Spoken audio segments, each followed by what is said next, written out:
Well, it's glad to see the set returned to normal. It's a little less fiery and brimstony than last time. Hello, Charky. Hey, Cass.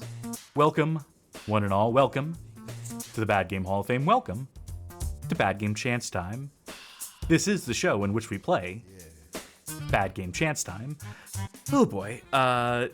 Folk may know this is, well, you know, it's certainly one of the most consistent segments on the show, which is to say consistently torturous, miserable, at least for me. We get subjected to randomly determined bad games. We got this three blocks above our head. The first one here dictates the platform the game which we will be playing emanates from. This second will give us the genre and/or theme. And the third is, of course, the poor schmuck stuck playing said game. Yeah. And always, always a recipe for a successful stream. Disaster for us, the Bad Game Hall of Famers, Cass and Sharky. Do we have a title? Do we have any sort of... How do we delineate ourselves? How do we put ourselves in a class above the audience? Well, you're Cassidy, and I'm Sharky. And that's generally how we delineate ourselves. That's a good start. We'll go with that for now in lieu of a better suggestion. Speaking of suggestions, I suggest we delay no longer and get to my favorite segment of the show, Sharky Stream Snack. Alright, tonight's stream snack is Farm Rich mozzarella sticks. And our drink is Red Bull, the Winter Edition, Fuji Apple and Ginger. It's winter. It's a winter already. Last time. Winter has come. On the stream, I had the Winter Wonderland. Whoop. Oh, the reactive. Yeah, don't worry about it. Anyway, last time on the stream, I had the Winter Wonderland from Alani, and now it's time for Red Bull. Step up for winter. This is the sugar-free version. I have the sugar-free and the sugar-e Fuji Apple and Ginger. We're starting with sugar-free first. So let's open that up. I said open that up. There we go. Difficult this time. Take a sip. And I'll crack open my Monster Killer Brew Triple Shot Loca Mocha. This isn't bad. It's the problem is that I know it's sugar-free. So in the back of my mind, I'm like, oh, where's the sugar-free taste? Where is that sugar-free taste? It's going to be something. I think if you handed this to me as something that wasn't Red Bull, I would drink and go like, oh yeah, that's normal. But me, the apple is very strong in this one. It's a little tart. I don't think I haven't gone out of my way to have a Fuji apple, so I don't know how it compares to like a Honeycrisp or a Granny Smith or anything like that. But this is leaning more towards Granny Smith, more towards that sour. I don't know from apples.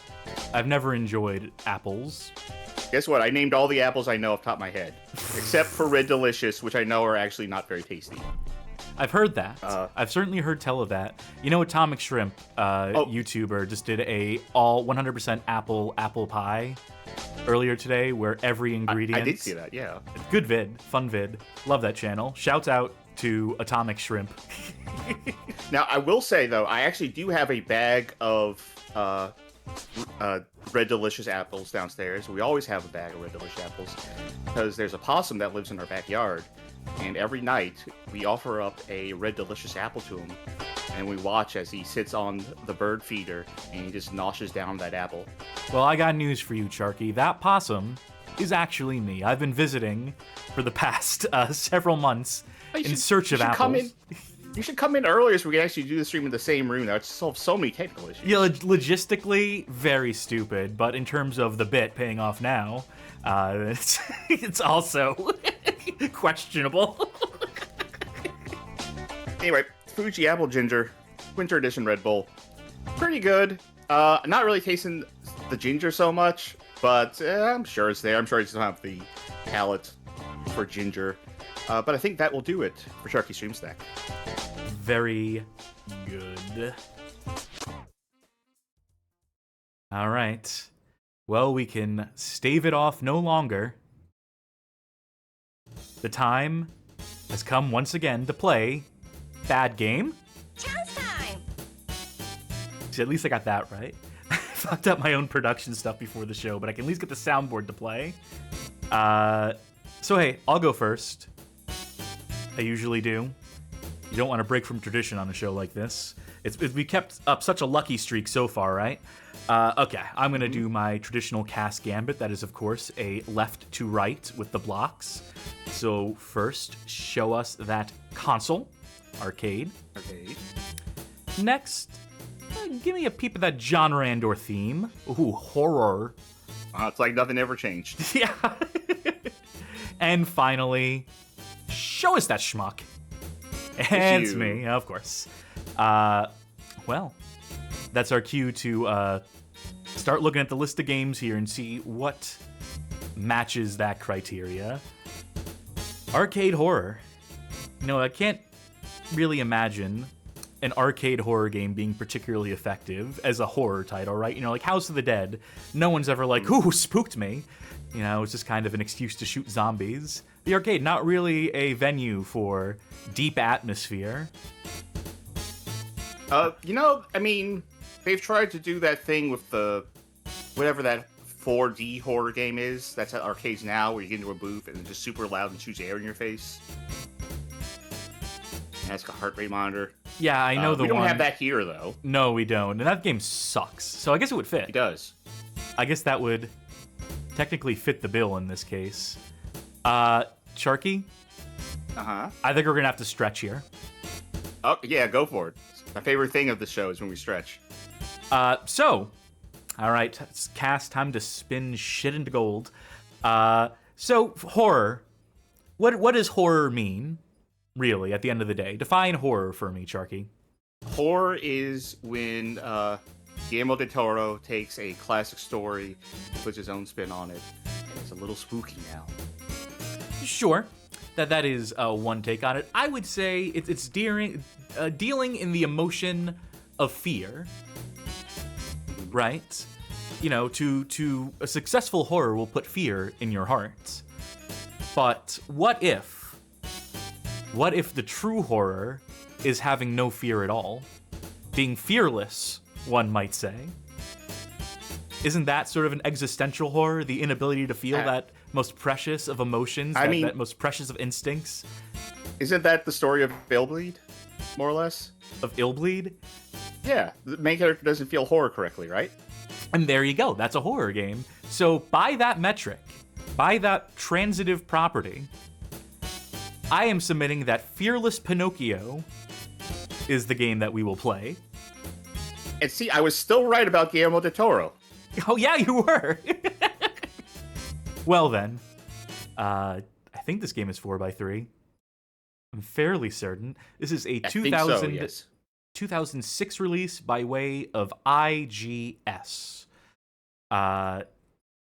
So let's go ahead and get this launched. This is one that I showed you, I believe. Yes, you did. And I was immediately captivated, fascinated by it.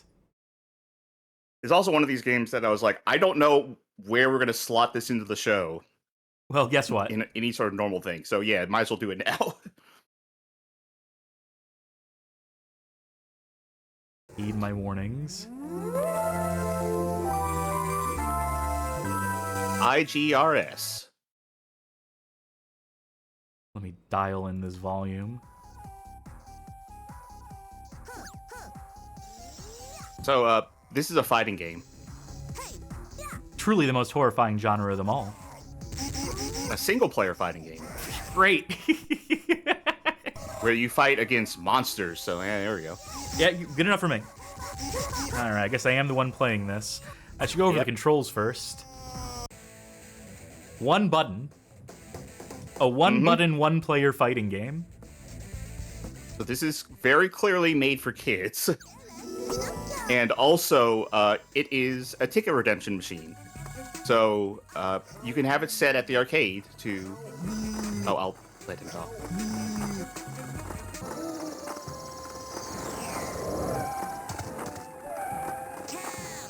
Come have an apple. Your apple is poisoned. I don't want to taste it. Ready? Go. That witch sounded like Eric Cartman. Yeah, no, I was thinking it. So you could set this machine to dispense tickets after you beat it. So yeah, it's a ticket game for an arcade. Yeah, one button, but it has got some combos in it. Combos for days. This is a great way to teach children, to ruin children. Yeah. I think this is a down-the-block game. If I remember correctly. I think you might be right. Can I timer scam this witch? The longer you take, the less tickets you're gonna get. I'm trying Mom's to gonna win. come and say, like, we need to go home. We have to leave the Chuck E. Cheese.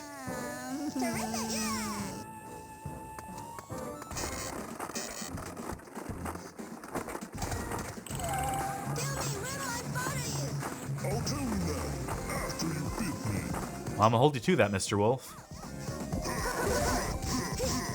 I think, now spoiling a little bit, because I have seen this game through, I think this game's pretty cool. I think this is a cool game for very little kids to learn, like, oh, fighting games are real cool to look at. Yeah, no, and they're kind of cool to play, too. It accomplishes that. Well, we'll see. I do have some issues with this. I have also seen this through to completion.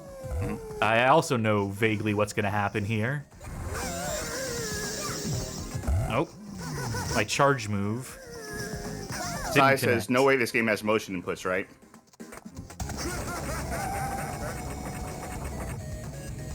Help me! Watch out! I will defeat you! I will teach you a lesson. All right. Go ahead and teach, Sir Hook. I don't think it has motion inputs per se. I think it has, like, if you hold backwards, that does a different attack. If you hold forwards, that does a different attack. Holding down does a sonic spin dash, for example.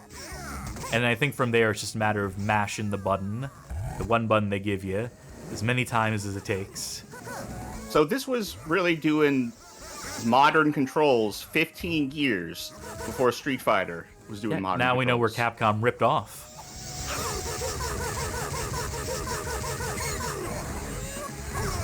Because I remember as a kid seeing fighting games, and I was always enamored with fighting games. Like, I would rent, like, Street Fighter and Mortal Kombat and all that. But, like, I see all the cool combos and stuff, and it's like, I didn't know how to do them. I couldn't play them. This is something that, you know, just lets you do it. You can say the same thing of a lot of modern fighting games now that add easy combos and modern controls.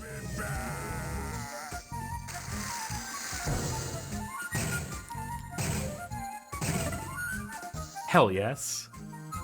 And you were worried about my tickets. How many tickets you getting? Oh, 50.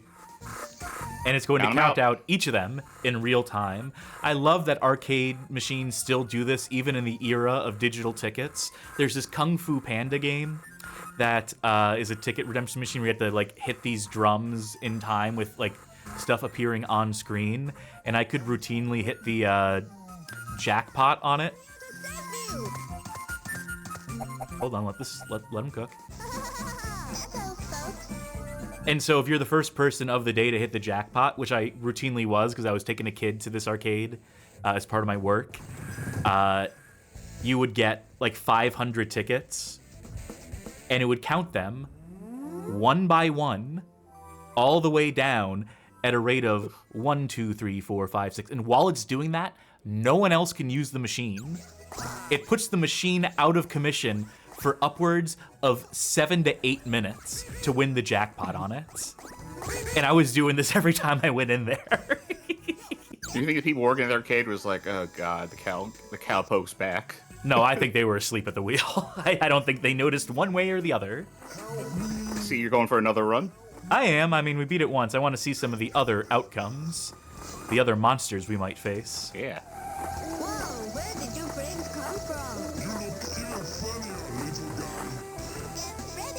Yeah, it's not just the 3 fights. Every time you play it, you get a different lineup. Although I think Hook is always the final boss. Oh, he broke through There are my... people... Oh, it's telling you how to defend. There are people who bemoan, like, modern control schemes being added to fighting games now, like the simplified inputs, the easy combos, the one-button stuff. But, like, you know, fuck it. Like, why bother complaining about it, right? It just, oh.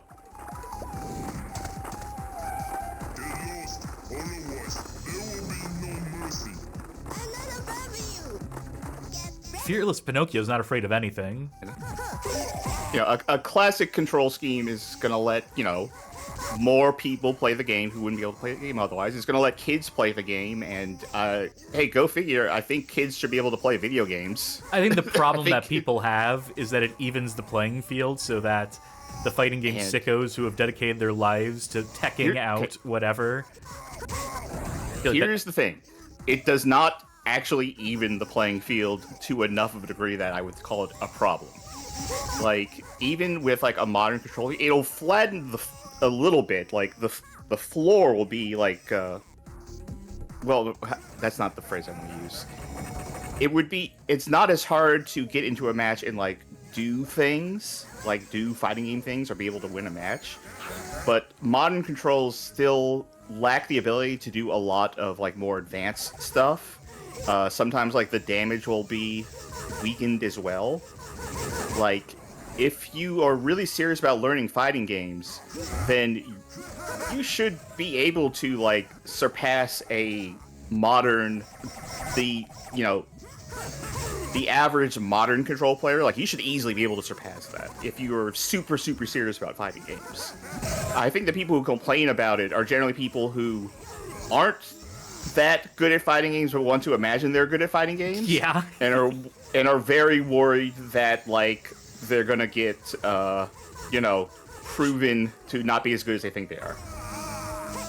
I always just think back to that Soul Calibur 2 tournament I entered as a lark to grief one person who I didn't particularly like, who was obsessed with that game, and then I got matched against them in the first round of the tourney and beat them by button mashing, and boy, were they mad. Also, I will say that it's not like modern controls can't compete with classic controls, because I've seen of, like, tournaments where people won, like, serious players won with modern controls, which is its own, you know, type of learning. Like, that person did not get carried by modern controls. They learned how to use modern controls in a competitive way that still let them win, you know. But I think this game is pretty cool, actually. It is. The long and short of it. And you know what? Mm-hmm.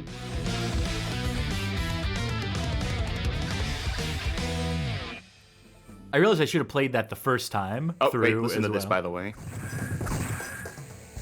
That ka-chink sound, also from Guilty Gear, I think. Naturally. I'm pretty sure. Hey, do you want to go with this? Sure, here. Give me an up. As long as we're beating it, we might as well beat it thoroughly, right? Yeah. And your one button. And that's all you should need, I think. I'll put the coin in and get you started. Who am I gonna fight? God, Dad, you really need to, like, stop answering the door. Check your ring camera. Got it for a reason. She's worse than that girl from Legend of Kage who gets kidnapped every day of her life. At least once a season. Whoever you are, you talk too much. Ready? I didn't know they had multiple lines of dialogue, actually. Boy, you talk too much. Oh man, you never shut up. My problem with this game is that it's only 3 levels long. Yeah, they should have gone full Faulkner and just done like 8 stages in a row. I understand that if it is a ticket redeem machine, though, that they might want to get, you know, people off of it eventually. Or you can really start to teach kids about, like, odds making, right? You can be like, well, you can take the money, you can take the tickets you've earned so far for winning all these fights, or you can wager them double or nothing on the outcome of the next match. They should have just really been teaching kids how to gamble, is my opinion.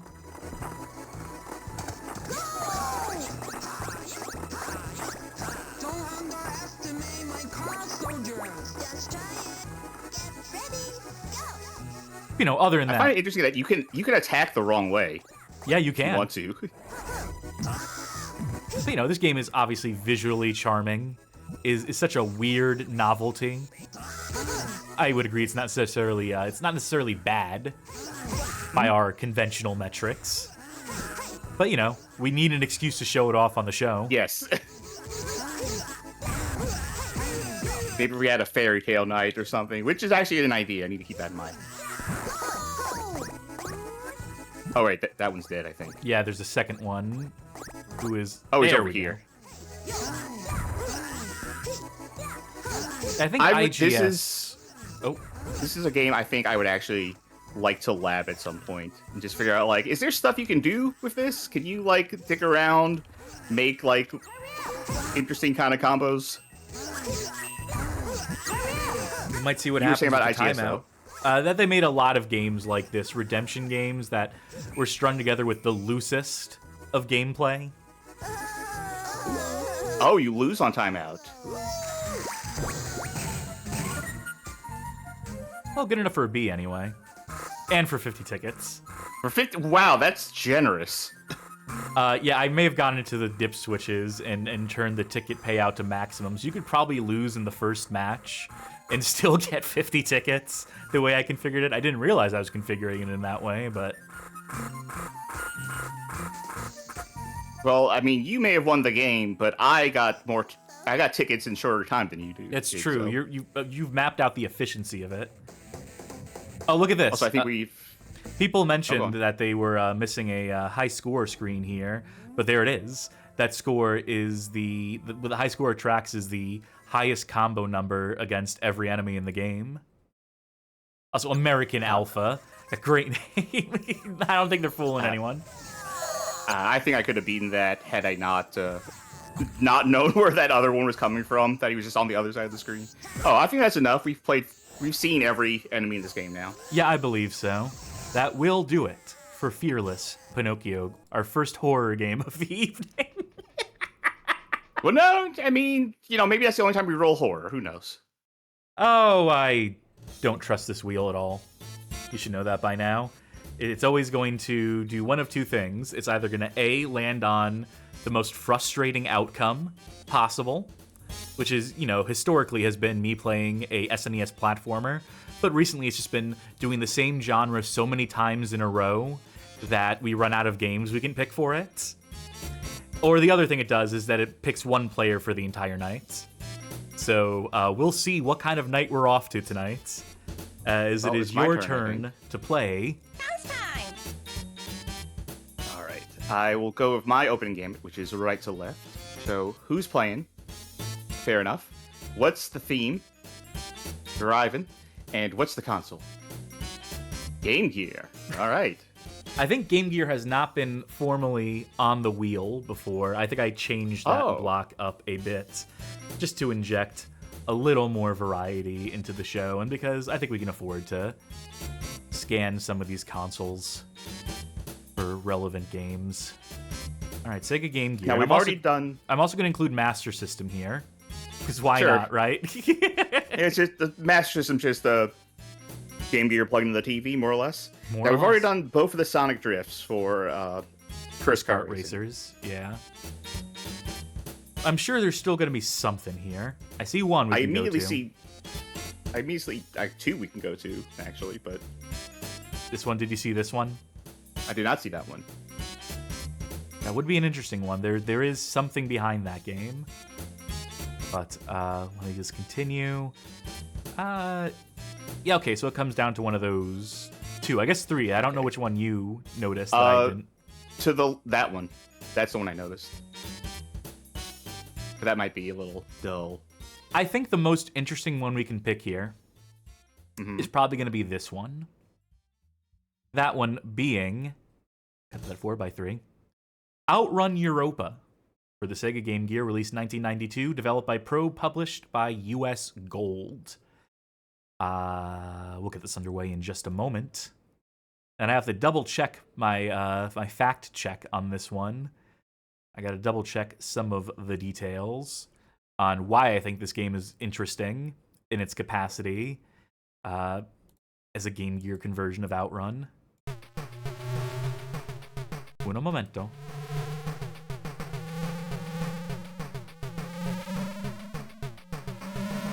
Let me dial that volume down a little bit too, just because I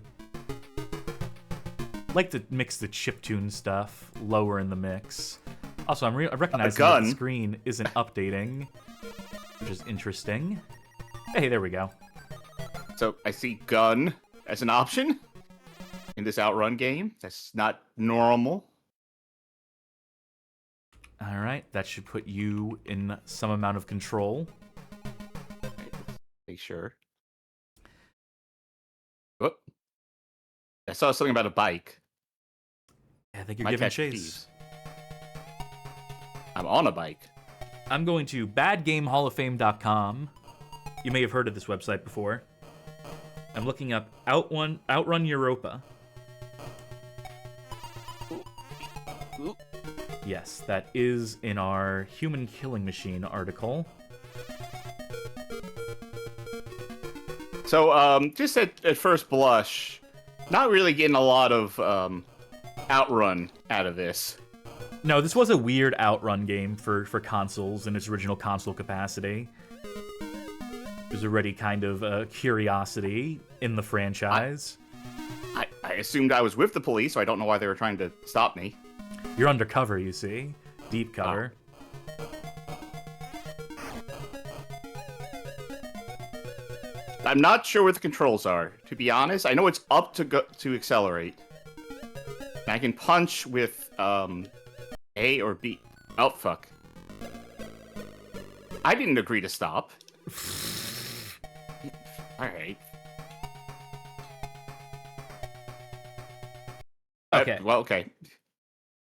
You're gonna give that another go. I'm double checking my own writing here.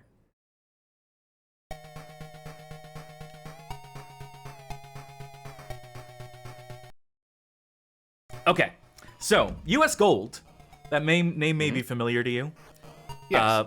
Publisher emanating out of Europe, named as such because they were committed to bringing North American hits over to Europe, over to the microcomputers and the like.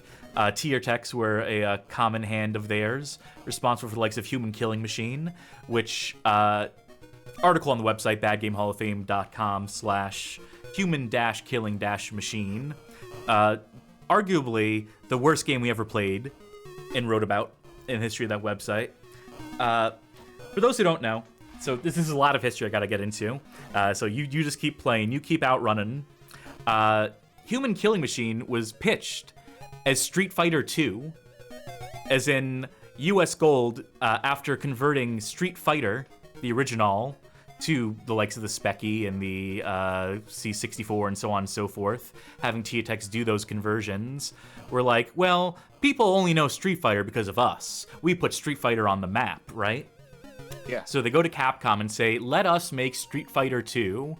We're going to repurpose the same foundational code. We'll repurpose, what we did for our Street Fighter conversion and make a squeakquel for you. You don't have to thank us. And Capcom said, no, we're working on our own thing right now. You can, we'll keep giving you conversions. We'll keep giving you licenses for other games, but don't think you can go ahead and, dictate squeakquels. And they just let them do it anyway. When they came time to make a Strider 2, they got away with it that time. Anyway, all this is to say that US Gold had something of a chip on their shoulder where they thought that they could take these licenses for games, convert them, and then continue to make their own standalone squeakquels. And that's how OutRun Europa, I believe, was born. Was from them having converted OutRun previously to the likes of the Speccy and so forth. But ultimately determining, well, it's ours to do with what we please now. And so you get OutRun Europa. And I was wrong about what version of the game. it turns out the ZX Spectrum version of this game is the really interesting one. Because it was one falsely advertised where they used screenshots of more capable microcomputers running the game and claimed them to be running on the ZX Spectrum in like promotional art and advert flyers and even on the back of the game's box. So just like vehement, it's like blatantly lying. And secondly, the end screen for OutRun Europa on the ZX Spectrum is stolen from another developer's game, namely the ZX Spectrum version of Chase HQ. They just took that end screen with the two cops on it and just pasted it into OutRun Europa's ending on the ZX Spectrum, which would make me curious what the ending to this game looks like, if this is just a... I was kind of hoping... I mean, I have already failed at this point, by the way. Because the cops cut me off from taking the right turn, the correct turn, at the first time. Like at the start of this level. Also, there's like stuff... Nope, I did this one right. It was before this. I want to see some goddamn progress made in this, okay? So, no, still too... Oh, no, here we go, yeah. Problem is, I don't know how to use, like, my nitrous or my gun. There's only so many buttons on a game. Yeah, I was gonna say. If you see me pause every now and then for no good reason, that's why. It's because I'm like, do I have to pause and then... I think there are Game Gear games you have to pause to cycle through your inventory or what have you. Nope, all I have is a punch. Like, maybe that's not unlocked until I have a proper car. Maybe right now all I can do is just drive and punch. And I hope that story time with Cass was of some interest. It's not often I get to recite stuff off the dome like that. Not even off the dome. I reread myself. I reread my own article. Really, much the opposite of off the dome. Off the floor. But you can see, like, US Gold, you can see the lineage here. You can see how this game was kind of made with the microcomputers in mind first, and how these versions of it are almost an afterthought. Now, you were saying that they stole the ending screen from Chase HQ. I was hoping you were going to say that they stole the ending screen from Street Fighter 2, the arcade, and just be like, see, we'll do it if we want to, Capcom. No, instead they made the worst game ever made, the worst fighting game ever made by significant margin, I would say, in Human Killing Machine. Did US Gold ever make, like, a game about the Olympics? Because I feel like I've seen their name on a game before and been like, yeah, that makes sense why they would be here. A game about the Olympics? Possibly. Yeah. I know them for their soccer, World Cup Soccer, which is a game that might be it. Re-released years later to tie into a World Cup happening in... I don't remember. That story's also in the Human Killing Machine article somewhere.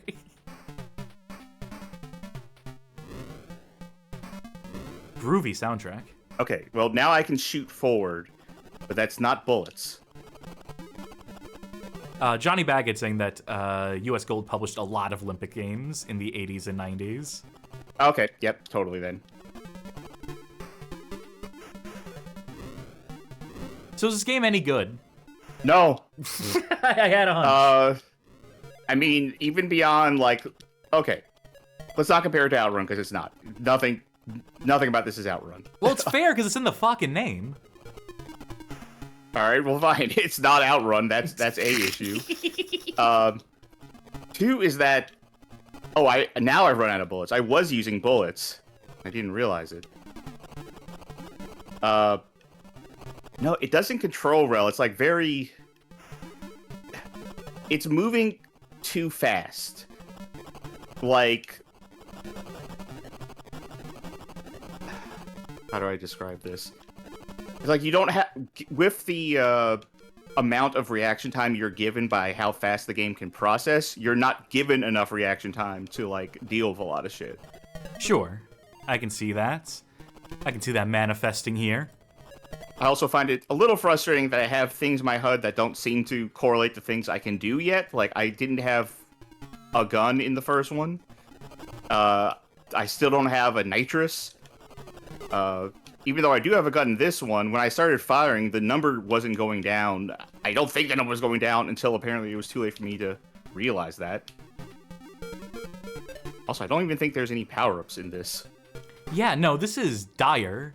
Just how little they're giving you in this stage.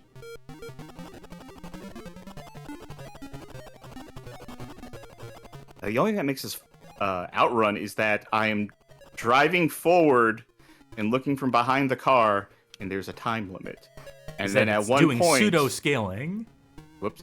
At one point, like I could choose if I wanted to go left or right, but not really. I had to go one way. And now I'm under arrest. I believe in you. No. I give up on you. Is there any way you can, like, bump into him first? I really doubt it. I'm pretty sure this is a thing where I'm just gonna die. Well. Is there any more blood to milk from that stone? I don't think so. Unless you want to try it yourself and be like, oh. Yeah, you know, I'm going to play a little bit of this. Okay. But, you know, go ahead, put your name in the... Oh, okay. I see how it is. Too ashamed of your performance to put your full name in. Mm-hmm. I just put my first initial. Ah! So you have a punch button, that's it.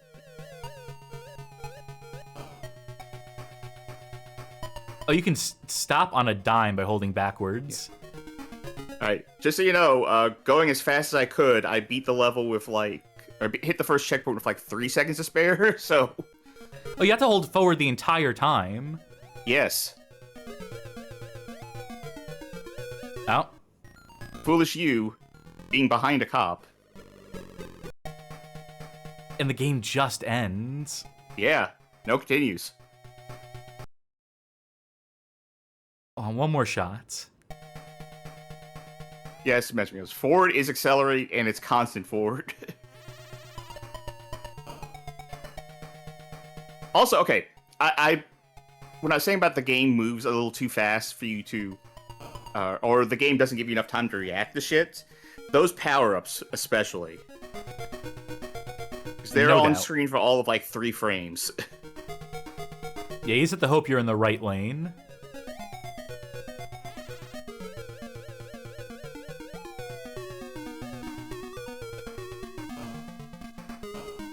Come on. And there's no girlfriend with you to like react and like have hearts come above their head when you do something. That is a major loss. Oh, come on.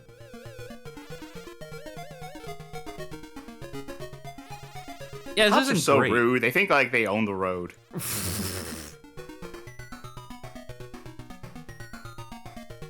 Like, this is not one of the worst games I've ever played, but I feel like I could do better on the Game Gear.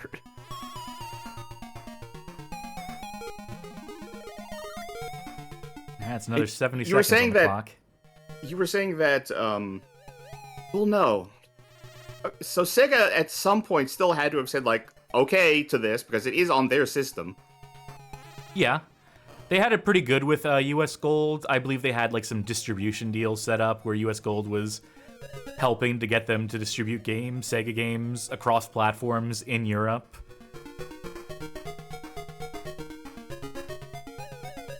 So they probably had some amount of like sway over or ability to negotiate for a license like this and to be able to put out their own entries in it. A better bargaining position than maybe Capcom had. Or maybe they had in the case of Capcom, I mean to say. You think that Yu Suzuki, to this day, has ever heard of this game? No. That's a hard no. That if you were to meet Yu Suzuki, like, right now, in Japan, and go, like, you ever heard of OutRun, Europa? What's the title of this one again? OutRun Europa? Yeah, OutRun Europa. Yeah, you ever heard of this? And you showed it to him, you think he'd be like, I've never seen this in my life. I've never heard anyone mention it. This is the first I've heard about it. Who do I sue? What? Oh, that is brutal. No, like I'm telling you about the cops.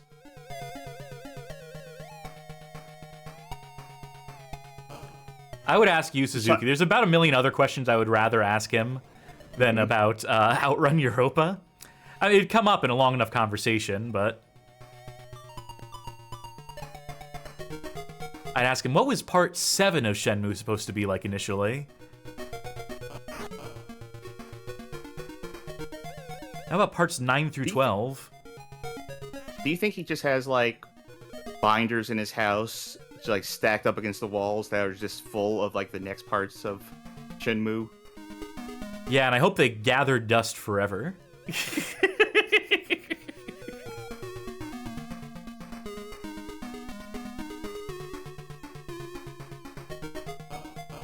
Like, this isn't the worst I've ever played, No. but there's nothing to But it. is it good? No. Yeah. I want to get to that jet ski part again, though, because that looks like where the game really opens up. And I'm assuming the level after that is a proper car. Yeah, it opens up by not letting you, like, pick up items.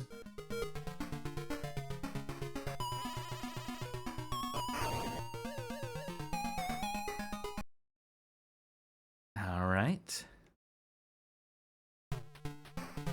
Steal this jet ski.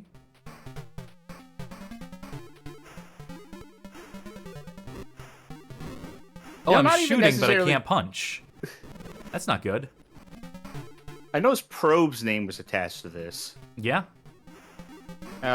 Usually when I see Probe on a game, I'm expecting better music. Yeah, Alistair Brimble or whoever was off on this day. Okay, so you do have limited shots, although it still says you're at... Okay. Now I went down to 9. Yeah, So now I I'm don't know how mashing it's it. counting shot. I wasn't shooting at all during those encounters. I'm only shooting when I'm directly behind people, which is not very often. So I don't know how many shots equals 1 bullet. Like, I don't know if you were like... I think it's like 10. With, like, a knife.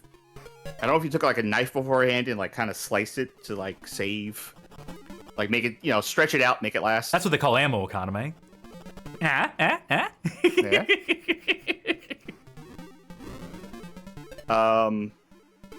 Console XS reviewed the Master System version of this, giving it a 90%. And now we're out Can't of find ammo. any Game Gear reviews.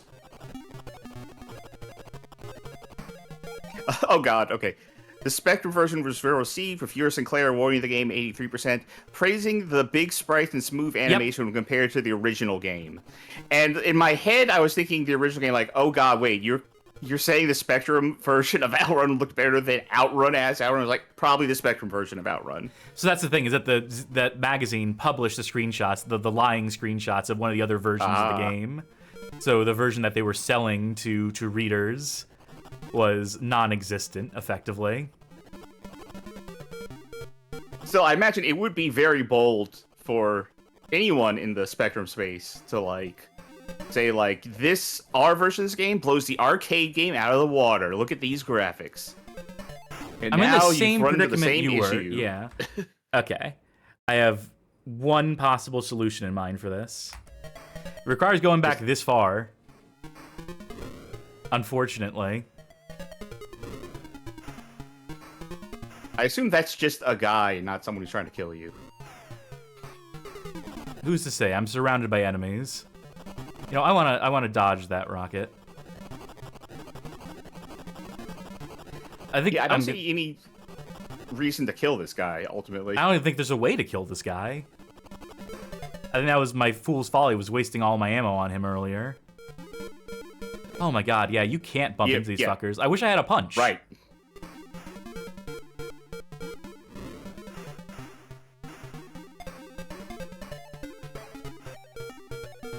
Can I even make it? Well, you made it to the checkpoint. Now you have to get through the next checkpoint with 2 armor and no pickups. That's fucking mean. Like, the second level is just like, no, nothing to help.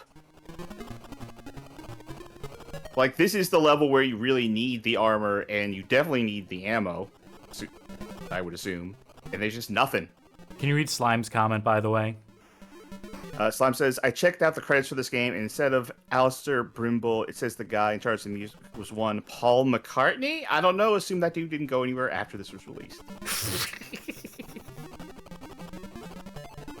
We're so close to the coastline now. OutRun Coast to Coast. Is where they got the inspiration from? It's from this forgotten title?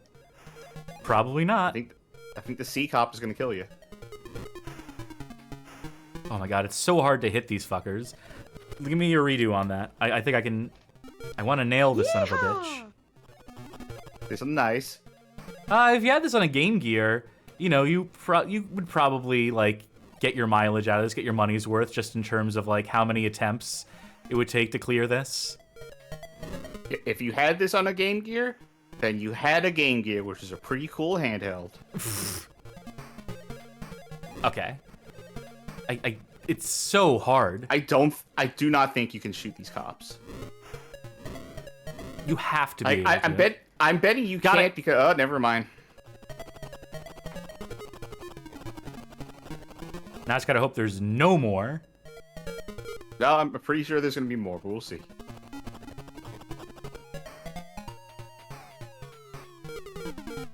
Oh, never mind.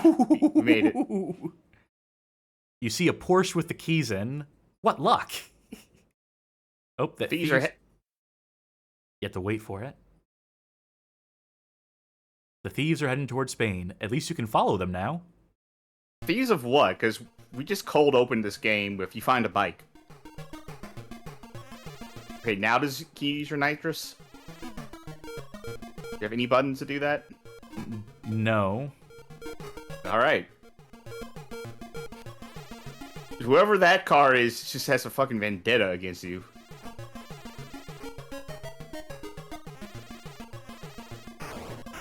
Oops. There we go. See, now we got ourselves a video game. I love how OutRun is such a colorful game. Oh, you know what? I want that bullet. I want to see if I can shoot while I'm in the car. Oh my god, let me have it, please. Yes, yes. You just sort of like sling your arm out the driver's side. Johnny asking me, how does this compare to Need for Speed The Run? This doesn't have any cutscenes. Oh, what do you call this? An interstill, please. There's no QTE here to get out of the grasp of the cop, so it's the inferior product. I think that will do it for OutRun Europa. Yeah. I just wanted to see the car. I'll be honest, I just wanted to see what the car section was like, and it disappointed, which is perfect, because that means it did not disappoint, if you catch my drift. Yep. Drifting, not a feature in this game. Anyhow. Okay, get those blocks rolling. I believe it is once again my turn to play. Chance time! Let's see here. How about I do middle, left, right? Show me that genre and/or theme. Ooh, dealer's choice. Show me a console. PlayStation. Anything for the PlayStation. And who's that schmuck? Ha, there we go. Okay. All right. So give me a moment here. Just any PlayStation game will do. Anything. Any bad PlayStation game. Let's see. Yeah, that's bad. Yeah, that's bad. It turns out all these games I have is tagged as bad in my library that we select from. Turns out a lot of them are bad. You know, I kind of want to go with something that I wouldn't want to play. Okay. So I'm thinking, like, what if we, like, found, like, a platformer or fight game? All right. If any of these look like that.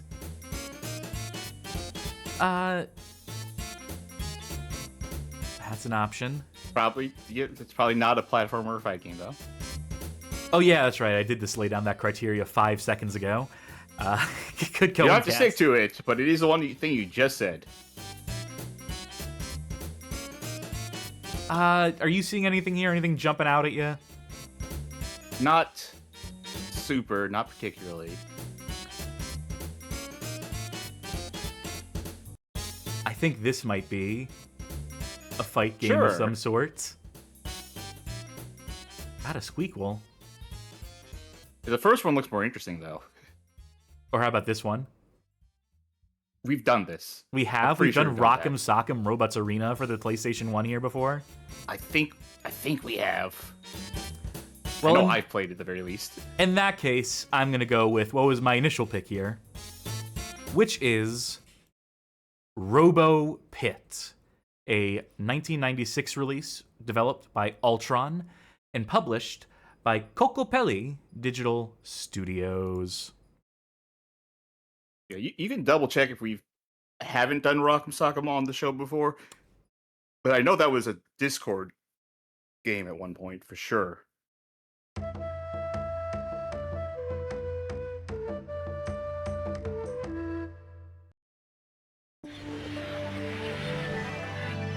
Wow, look at this. This is like a 30 frame per second FMV on the PlayStation. And now we're back to 15.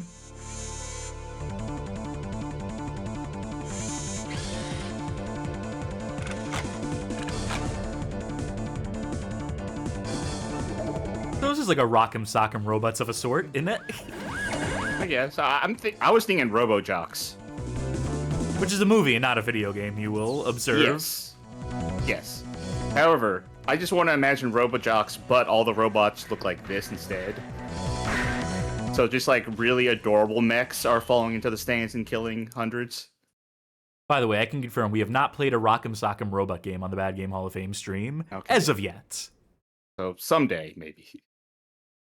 Do I not have control? Yeah, you probably don't. I probably have to do a little bit of this, a little bit of that.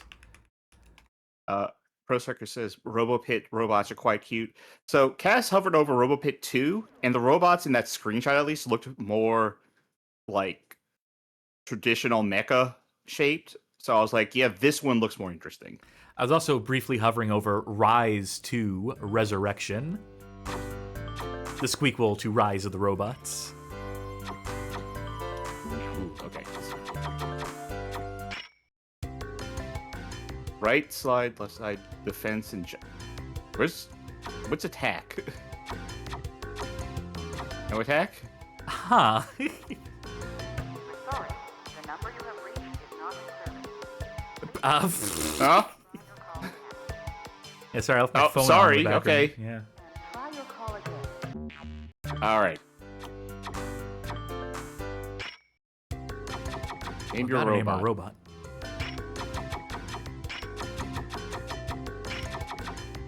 I was worried you're going to name it after yourself for a second. I am. Sorry, the number you have reached is not in service. All right. Ooh. Try your call again. Forward for options. What's going on off the top of this one? I'm getting real Faceball vibes from this right now. Not in service. Please check the number or try your call again. Uh-huh. Please hang up and try your What is this doing in the bad games category? I'm sure it's there because like I was reading like aggregate review scores for PlayStation releases, and this was probably pretty low on the list. This is a promising start. Trying to make like a dinosaur thing. I think I'm going to go with that after you dinosaurs. Punch, spear, shield, crossbow. Okay, it's just the one page. Pro Striker 92 says, I finished this game 2 times on Saturn. Is on my top 10 of Saturn. try your call again. Play this like a Souls-like. Okay. Gross, you use shields and Souls-likes. Let's go. I like parrying in Souls-like. Okay. Let's go with let's go with Chobo. Can't. Not allowed. Oh, choose your enemy. Okay, I can't. I'm not my own enemy. The enemy within. I think the idea is that you can choose to go up the ranks by challenging like way above, punching way above your weight. Yeah. Or you can sort of grind out, work your way up, earn resources. Auto. I just have the gameplay? Ready, fight! Oh, okay. Your attacks are just on the face buttons. It's where your hand is. Okay, shield Squirrely isn't really a fucker. shield. It seems more like an attack. Okay, if you hit... All right. Turn back. You can probably ring out fuckers if you knock him out the box. This guy's fast, though. What about your slide buttons? Do you get any sort of... Yeah, it's just this. Not nearly as fast as him. Oh, come on. Oh my god, those MIDI instruments are going hard.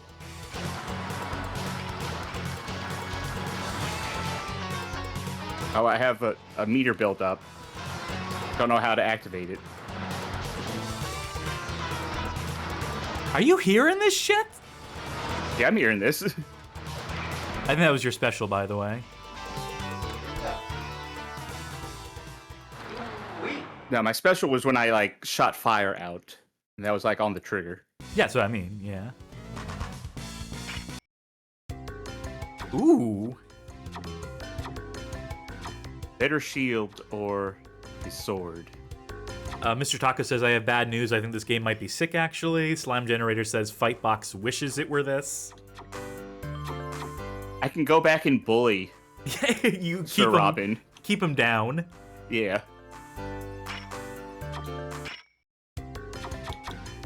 I would be interested to see, like, a crossbow. To see, like, a ranged option in one hand and a melee in the other. The So you sword said- actually has less power. We're sorry. The number you have reached is not in service. Sorry, I keep having phone troubles while this is... It's a weird sample to put in the song. I guess they, Yeah. you know, I hate to Oh, assume... it sounded cool. I hate to assume, but I don't think that the probably Japanese team that developed this game necessarily knew what was being said there. They just thought, like you said, that it sounded cool, and they were right.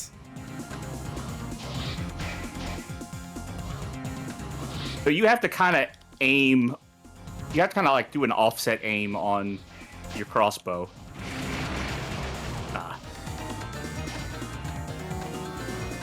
It doesn't... I don't think it really shoots straight forward, per se. I think these mobility guys have an advantage. Yeah. Whoa! Oh! Okay, you can pick up. Like, somehow, I guess. Yeah, the crossbow doesn't seem super effective. Aw. You lost. Alright, let's see what happens. Alright, I drop in rank. Arm kicking away, crossbow. I guess that's only fair. Yeah. Well, skip Bouncer, go right to Guileless. And make sure to put a, Get myself a shield. I'm hoping that punch never gets taken away, because then I just have, like, just a torso. Ready, fight! Okay, at least my health regens as well. Because I could see a game like this having no... repair cost is what I would. Yeah.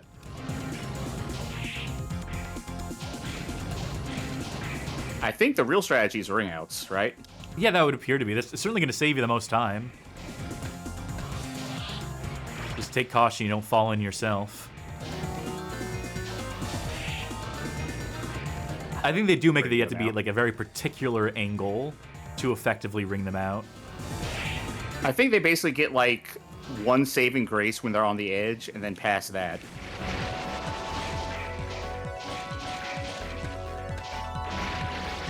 Or maybe this guy's treads run so deep. Maybe. Well, it's just as well, because you got him down to half health, so... Oh. Yeah, I think mobility might be the name of the game here. At least from the perspective of someone who has never played this game trying it for the first time, and only coming up against people with mobility. Like, maybe it's mobility.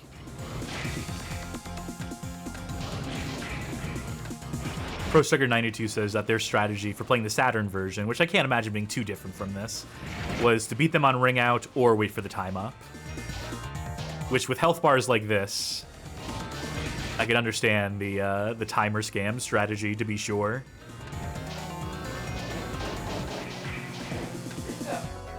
There we go. You were so close to Combo winning with the shield. legitimately, too. So... I feel like I won legitimately there. Oh, so many Take the choices. sword. All right, that only brought me up. Where did he go? Who was I just fighting? Sir Was I Robin. fighting him? Oh, no, I guess it was Guileless. Okay. Well, He go changed to... out his legs. No, wait, that's the same legs. Never mind. Oh, so are you seeing these fucking names? Tom Spinner, Tom, Crusher, Winky, Danger Man, Idaho, Afterburn, number 5, number 5, Boomfrog. number 5. Can't go any more up, but past Melon Ball. Do you think you can take on Melon Ball? I don't. Let me see. No, I don't think I can take on Melon Ball. I think you can. I believe in you. Ready, fight. Look at these arenas. Oh yeah, you got this in the bag. His attacks are so situational.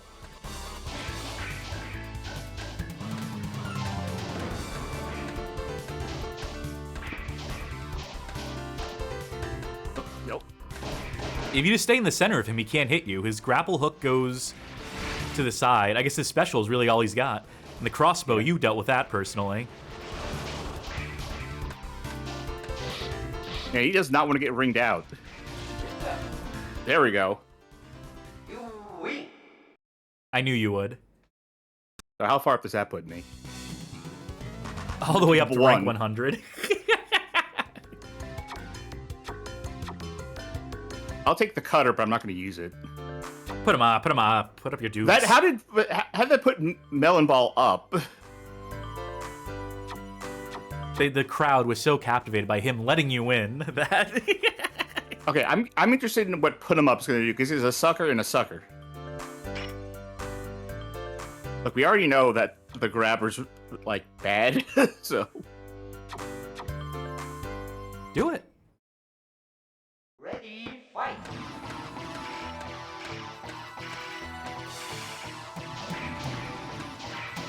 Yeah, I think the Suckers- spear is the move.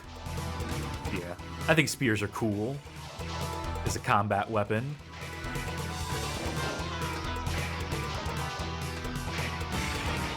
I'm glad that the composer for Ancient Roman got some work. They let him contribute to a track or two here and there in this game. Let him use the correct instrumentation for once. Yeah. Still won't do anything about the songs being off key, but... Where'd he go? Oh.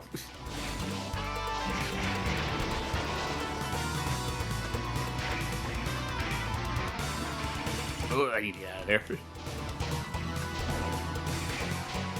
Yeah, I regret to admit it, but I think a good game accidentally snuck its way onto our bad game chance time, Sharky. Wow, two good games. You win. Yeah, this and OutRun Europa, right? It's Yeah. Sucker. Can you do any One other more. customization at this stage? Wait, hold on. Oh, Special Robot. Did you see Special Robot up there? No, down, down, down. Boomer, I think it was. Or, yeah. Oh, yeah. Oh, he has his own piece. Boomerangs. The Boomer Man. Oh, Boomerang. I thought I said Boomer Man. No, Danger Man is a different character. Ready. I also want to There's see... one more thing. Well, There's focus on something winning I this fight. also want to try.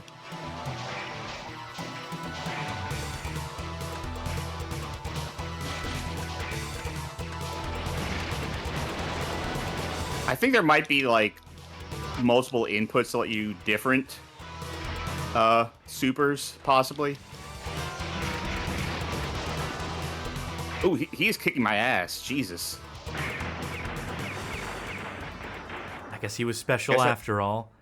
One more shot Yeah. at that. I'll give you top of the fight to you. While I read this fact provided by Mr. Taco. Important information about Robo Pit 2. It came out in Japan in 1997, but in the US in 2003, courtesy of our good friends at Mud Duck Productions, Day of Malice on PS2 and Xbox, I guess. But That game also supposed to have Gwen Stefani in it. Yeah, this one, Robo Pit 2. Yeah.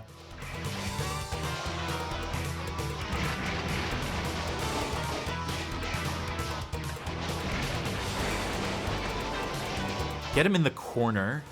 Or no, it works. Got him. You win. I like the idea of having unique opponents who have unique weapons, and you have to fight them to acquire said weapons. I guess I could fight him again to get another one for my other arm if I wanted to do exactly what he did. Grind out on him, yeah. Alright, so what you wanted to see was if I could edit him? Yeah, like switch out the legs. Or nope. I think What once about you the- make the base robot, I think you are kind of stuck with it. Would seem to be the case. Wait, hold on. It says like foot parts and body parts. Yeah, it's going... what if I... Oh yeah, go change. Change. Fuck. Oh no, that's change that. I hit OK, then that's that. Okay, I don't know if I can change his I looks. think the idea is that if you go to the robot list or fight list, whichever one... Yeah, so you have RB red, RB blue, right? Yeah, And if you go to the other list, the list of matches you can do, well, that would be fight, yeah.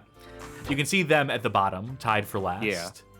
I think the idea is that as you unlock more parts, you can create new robots with said parts, and maybe some of like the leg and body parts that you would get over the course of the game, and you use that to sort of... It looks like the only thing you get over the course of the game are the arms. But well, if you go to information, or not information, yeah, this screen, and then you go to the next screen, body parts, foot parts. Like having those stats there would almost imply to me that there's some ability to change that stuff up later, or it could just be that the default parts you have, and picking between those. Now, Yeah, there is versus. well, there is one other thing I want to try here. I'll go against Sir Robin. I'll change my arms to just punches. Real rock'em sock'em robot hours here. Yeah, I see. Ready, fight. Good God. Sickening to watch this. I see what they're trying to do with the camera. I hate it.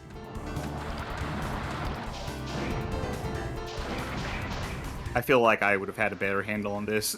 Oh, no doubt. You had the winning strategy. Yeah, as an AI, Trouble there seems to like really want to get close to the edge. Its back really close to the edge. It's good at dodging, though. Can't take control. Wait, I went into first person and then lost. Can't Is believe it gonna it. take something from me? I lost points. Oh, well. All right, let's do some verses. I want to see if they let me All make right. a robot. Select So Shobo. not as. Okay, you know what? In that case, I think you're gonna need to robot making. Yeah. Yeah. Call You have it. control? Oh yeah, I Oh, can. no, I'll do it. Oh, I can yeah. do it from here. Yeah, that'll so- work. Call him body. TTI. Because I know it's 5 characters, right? Not sure. Probably more. But Make him dark red. And well, black. oh yeah, that's good enough. This is the going. red. Yeah, give me the one that looks like that. One that looks like This one? Frankenstein head. Oh, this one. Whichever one looks the most tired. That's the same I use. But that's the most tired. All right, there's one where they're closed. Give me the one where it's closed. Yeah. And give me a mobility option. Jeez, did you see that foot one? Yes. That one's got to suck. Yeah, I want to be lightning on my feet. Whichever one has a high speed. I wouldn't know because. Oh wait, they do have it right there. Okay. High speed. I think that's the car. Please check the number or try your calling. You want a different color car or? Give me a black car. Yeah, that works. Okay, that's. Sorry, the number you What do And you I want? will take this. Give me the crossbow. All right, do you want that on your circle button or your square button? Circle. Okay. And give me spear for square. Okay. All right. All right. So I will be Chobo. My arms are going to be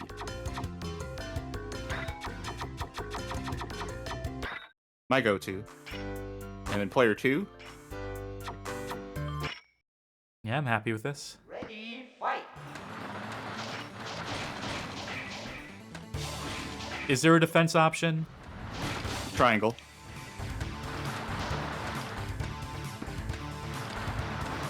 I feel like this is one that would have been better with horizontal split screen.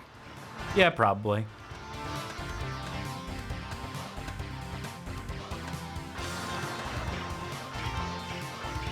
And how do you do your super? R2.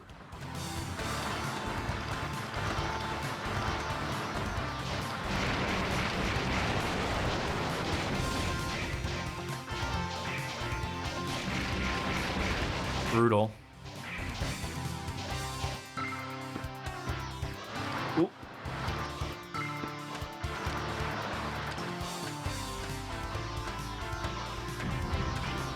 Yeah, the ability to flank is just a circle strafe around you is definitely like. I can see how it'd be very annoying to fight against. I feel like this could destroy the CPU.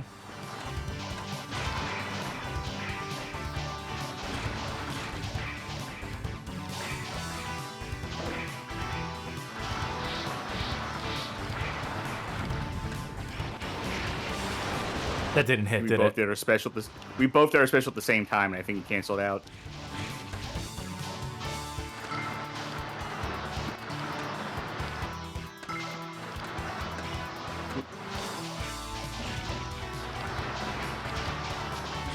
I honestly think this is a little more fun against the CPU, Yes. because I think dealing with a human makes it a bit more frustrating when it's like, okay, we both know the tools we have. We both know how to annoy each other.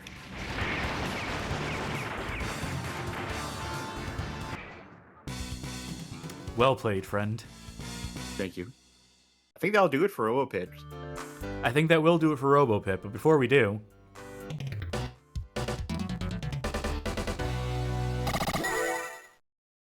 Thank you. feel like you earned it. I could see work. myself playing Dino Gem more Award. of that. Yeah, that seemed interesting. Again, we accidentally got a good game on the Bad Game Chance time. It happens sometimes, folks. We're so sorry. We'll make sure the next one extra sucks, just to balance out the scales here. Oh, Jesus wept. I'm pressing all the wrong buttons tonight. I'm sorry, folks. There we go. Man, Played a good game, forgot what show we were on. yeah. You kick my ass in the next Monday. Tune into the Casual Mondays, folks. Favorite show to do, consequently. Hey, I believe it is your turn to play. Chance time! All right, I'm gonna go right, left, and then middle. So tell me who's playing. Oh, okay. What's the console? Game Gear again. And what is the theme? Sci-fi. Well, Sci-fi I game on think Game in the Gear. interest of, you being the Game Gear aficionado here, that you should take the hit on this one and play whatever game we decide to play here. I think in interest of I need to go to the restroom, that maybe you could play whatever game we decide to go with here. God damn it. Oh, well. I tried. You can't fault me for trying. Sci-fi, right? Sci-fi, yes. I mean, I could treat myself. You said no good. You said we needed to try something that's not a good game, that we know isn't a good game. Yeah, fuck. I was gonna do Faceball 2000, folks, a game I had mentioned in the previous game, but... No, I suppose I should, let's keep the robots going, why don't we? Because, there's just Okay. sci-fi enough. What I have here in front of me right now is a little game by the name of Head Buster.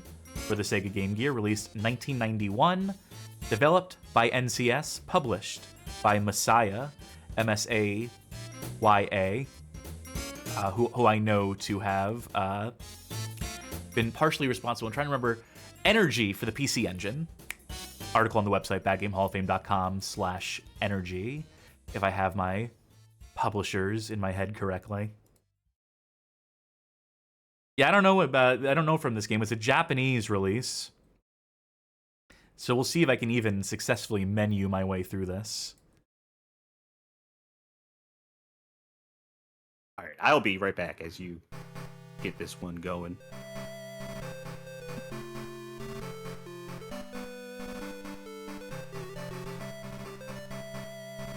Man, they took cues from the Hide-Lide NES composer in making a legally distinct Indiana Jones theme for their video game.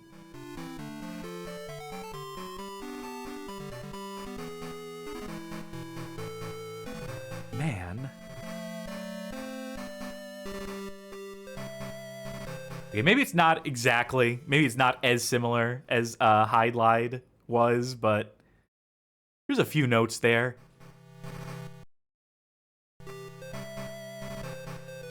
See what I mean? Someone back me up on this. Anyway, one player. I'm pressing start. I have to press R1 and L1. Maybe that's why we couldn't do all the inputs in whatchamacallit, in OutRun Europa. Interesting. Controls. Retropad with analog. Button 1 start. Uh-oh. Oh, boy. Well, Sharky's gonna have some words with me. When they get back, I'm gonna have to fill them in on why we couldn't necessarily get the most out of OutRun Europa earlier. Folks, we're doing it live. It's a live show. I'll fix those for just to make sure that goes off without a hitch from here on out. And I should probably translate this, right? Today is my Hyusen, I want to help you. Welcome, this is a part shop. What is your business? Can I just skip whatever this is?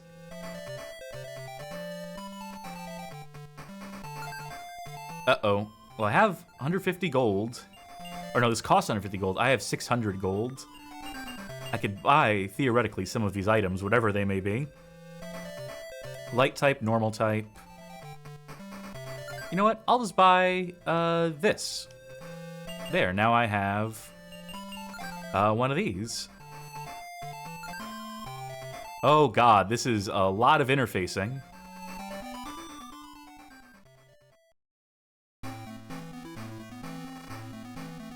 I think I see the conceit here. I think I understand what kind of game this is. Some sort of tactics game. This will probably not play well for this show, being in Japanese.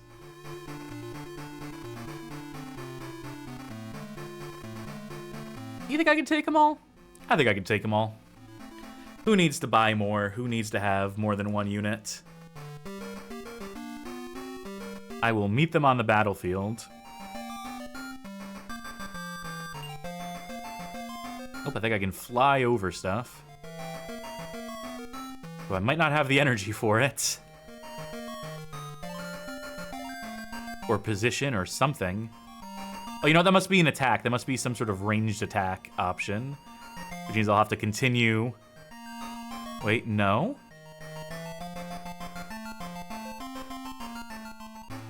What if I make them come to me? Oh, I see. There's move phase and attack phase.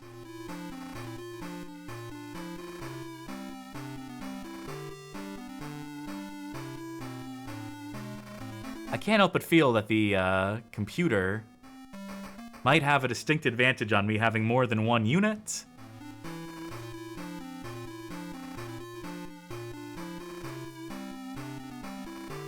But, you know, it's all going to come down to the battle. I can't wait for this to just be Fire Emblem and to have all of the stuff like happen in like in cutaways that I have no control over.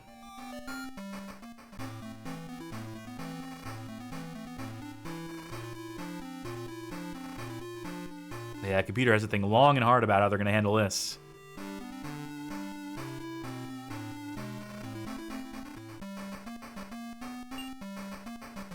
All right. I think I can start attacking.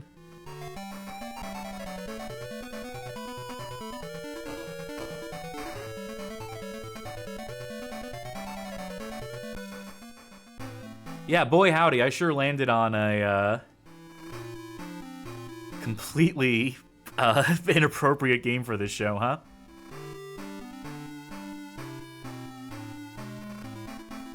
The excitement never stops on Bad Game Chance Time, folks. I was hoping I could go back to the shop, maybe start designing some new robots.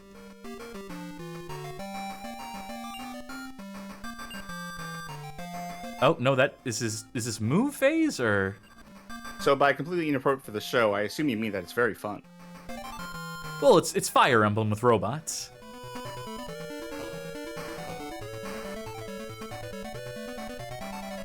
And it's entirely in Japanese.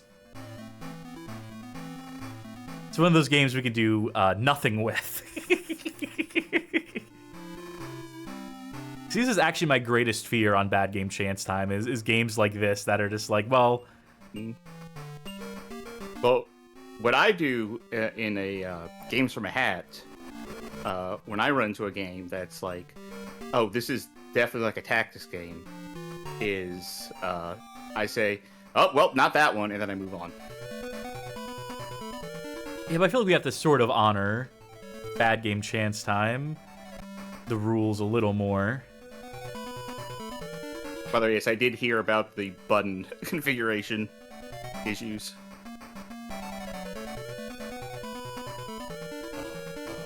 I know how I can spice up this segment, though. If you can have your hands on the ready for the video overlays, then I'm at the ready to present to you Turkey Stream Snack. Oh, yeah. I think. Nope. Yeah! Alright, our middle of the show stream snack, because that Red Bull had relatively low amount of caffeine, is V8 Energy Orange Pineapple. So let's open that. Hope I shook it enough. Give it a taste. Good. Good. The pineapple actually really comes through, I think, more than anything else. But you can still kind of taste that orange in there. But it's all very kind of mellow. None of it's sweet, but it's not like overwhelmingly sweet. I really like these V8 energy drinks in general. You know, I mean, hey, it's got actual fruit and veggies, 50% juice, fruit and veggies. I'm getting healthier by drinking this energy. Yeah, you're burning calories just drinking it. It's like eating celery. Anyway, yeah, this is a good one. And that'll do it for our mid-show stream snack. Well, thank you kindly for injecting that into this segment that desperately needs it. I think I have one more of these range attacks. I want to kill at least one Robot. Yeehaw! Nice. I said a lot of nice things about this drink. I bet this game is probably fine. I mean, the reason it has a bad game tag is because, again, I added a lot of games. I tagged a lot of games in my library by trolling the bottom of the aggregate review scores for given platforms. And so surely this game must have appeared near the bottom of one of those. You know, maybe some reader race in some, like, Beep magazine or what have you. The people determined this game was not good. But, you know, this seems fine to me. That's my approach to, like, any tactics game I see, is I think, I'm sure this is fine, right? To someone who likes this. Because I don't know anything about them. I want them to destroy my base. And one more turn should do it. You know, I'll pretend like I'm attempting to save the base here. Can I attack Wasn't through? Oh, I replenished my ammo by being here. Shining Force was on Game Gear, right? Possibly.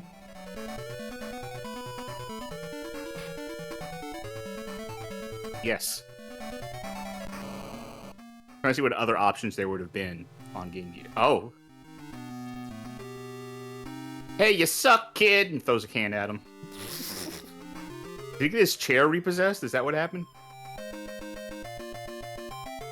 I'm a bit silly, but I'll do it next time.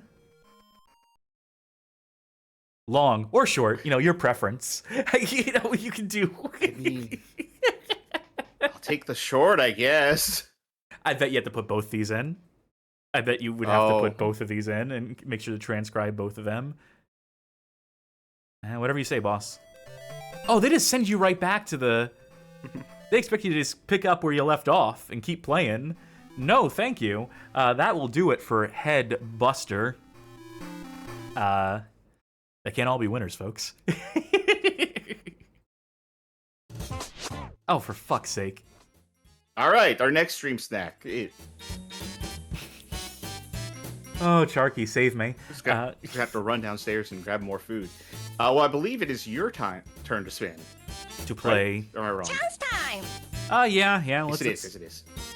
All right. Well, in that case, I'm gonna go middle, right, left. All right. Give me that genre, horror. Mm-hmm. Give me that player, Me. and give me a platform, a horror game for anything. All right. Do we have any more Pinocchio games? I'm gonna scroll past the arcade. I think we just need to determine a platform first. I think that's the way we kind of have to do this. So name a platform. Oh. I don't know. Oh, that would be bad. How about... we've done a lot of handhelds this one, so... What about the Super Nintendo? Sure. Can we find a horror game for the Super Nintendo? Good luck, us. That's not horror. Can't find one? Then pick a different system.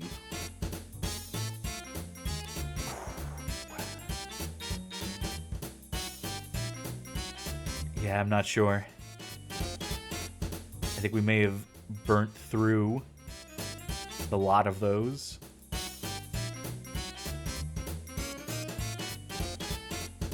Well, the good thing is that we are not actually locked into this platform. We can say Right. any other platform. How about... I don't want to do Game Gear for the third time in a row. Yeah. Have we done all the PS2 horror games? Probably not all of them, but we've done a lot of them. Well, desperate times call for desperate measures. Let's look at PlayStation 2. Anything that looks remotely horror themed, just so we can get this show a-moving. Oh, my eyes are open. That's technically, yeah. That could work. Unless something better Or- pops up in the next second or two. Oh, the one all the way to the left on the row you're on. Oh, yeah, maybe. Yeah, fuck it, why not? Yeah, let's go with this one. So what we have Mr. Taco here... asks, Mr. Taco asks, have you ever shown Vampire D PS1? I feel like that might be a little too slow burn. Yeah, isn't it kind of like survival horror-esque, where you have to do Yeah. adventuring and go from room to room and load times and whatnot? Yeah. Well, hopefully this game is not that, for we have chosen Scooby-Doo Mystery Mayhem, a 2004 release, developed by Artificial Mind and Movement, also known as A2M, and published by THQ. We'll get it underway momentarily.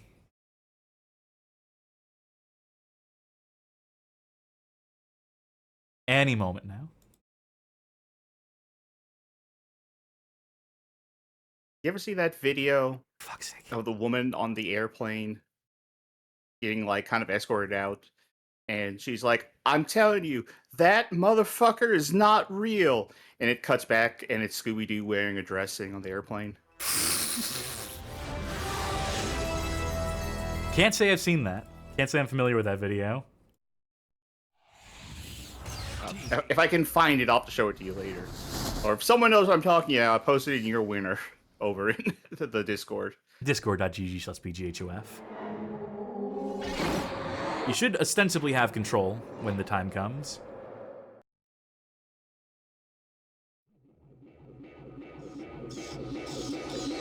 We gotta see this. Wait, copyright? Copyright. Scooby? That's the No, abridged not version. after Bakugan.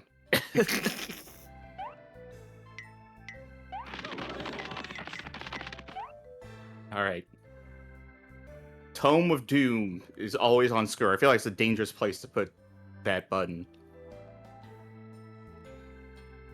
Which character? Inventory action. Okay. Ah, Francois. S'il vous Okay. plaît.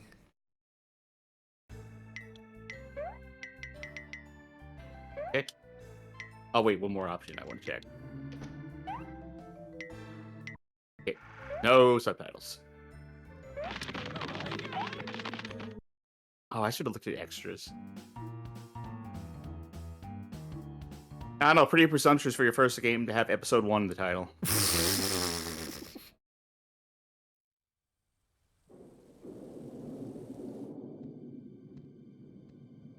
Salem, neighbor in chat says, this is why we need Scooby and Dead by Daylight. That actually would be good. Have Scooby-Doo. Or at least Shaggy. If you don't want to have Scooby get on the hook. That man is dead now. Oh, never mind. Look at him die. What if a Scooby-Doo episode just opened with a cold-blooded murder? We're almost there. Where? In the mall shop? Don't you guys ever think of anything else? Sure. Is that a laugh track? We think of breakfast or lunch. Yeah, lunch. So what's the story this Oh my god, they put a laugh track in their Scooby-Doo game. I guess you have to. Dinsdale has just been put in charge of the Hambridge University Library. But it seems the library is full of ghosts. Ghosts. A haunted library. It's the same laugh track file too. They don't even change it at all. Trashiest Possum Flint says, like yoink, Scoob! That's Albert Wesker! Dinky, you're late. And speaking of late, you still owe a $2 late charge on the Junior Detective Handbook. But that was in the 4th grade. We'll solve this matter later, Miss Dinkley. That one wasn't funny. Seems that No you laugh track. have quite a name for yourselves dealing with ghouls and ghosts. We always get our monster. Or man in a monster suit, as it usually turns out. Is that so? Alright, here's my Scooby-Doo opinion. It was better when there weren't real ghosts and monsters. Well, maybe not. Okay, gang, you know the drill. Let's split up and get to the bottom of this mystery. Shaggy, you and Scooby check out the basement. Hey, like why do we always get the basement? Basement? Like no way. There's Yeah, this crowd only pops for Shaggy and Scooby. That's who they're here for. But we've lost the key to the basement. See, we can't go. There's no key. Allow me to introduce Walter Peabody, my assistant. I love that it's just the one WAV file for laughter. Everybody? The pleasure is all mine. A missing key?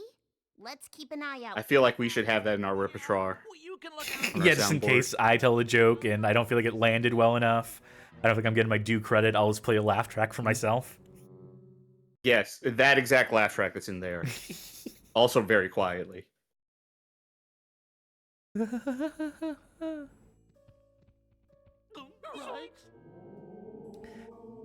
Yeah, I also don't love the era of real ghosts and ghouls and monsters and such in Scooby-Doo, but I guess at a certain point... You're a coward. A coward? Me? Why, I resent that. I have sensitive nerves. Would a coward boldly go through that door over there? The audio mixing in this game is all over the fucking place, by the way. I'm trying so hard to spin test. Whoa. Tag in and out. Okay, Shaggy's got a better spin. Like you want to go first? Oh, you go first, Waggy. Like you want to go first? Is this what they call dudes rock? Scooby-Dooby-Doo. Honestly, they should have made this a co-op game. Ooh, okay. The cutscenes are so loud, the gameplay is so low in the mix.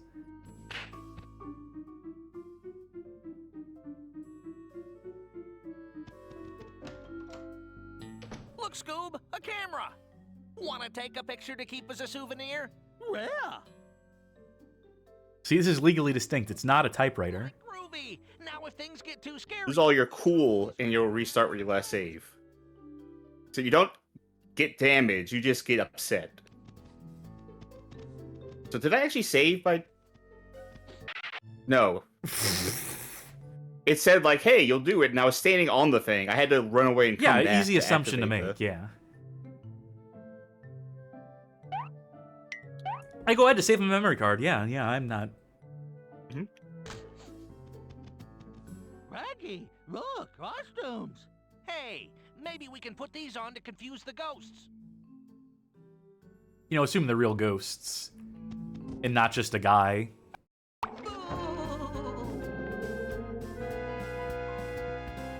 Don't mind us. I like how you have an acting meter in the top right. A comedy tragedy meter. Well, we ran out of cloth. Also. Let me guess, inverted is the right way, and normal is the wrong way. What? Wait, what? I don't think it's saved last time.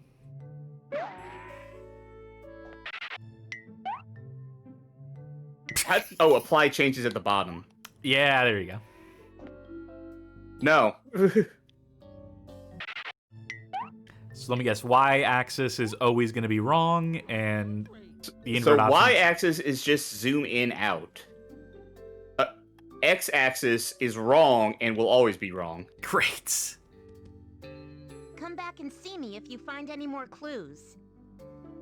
I will say that also on normal, zoom in is down and zoom out is up, which also feels wrong. So everything just feels wrong. Go get that magnifying glass.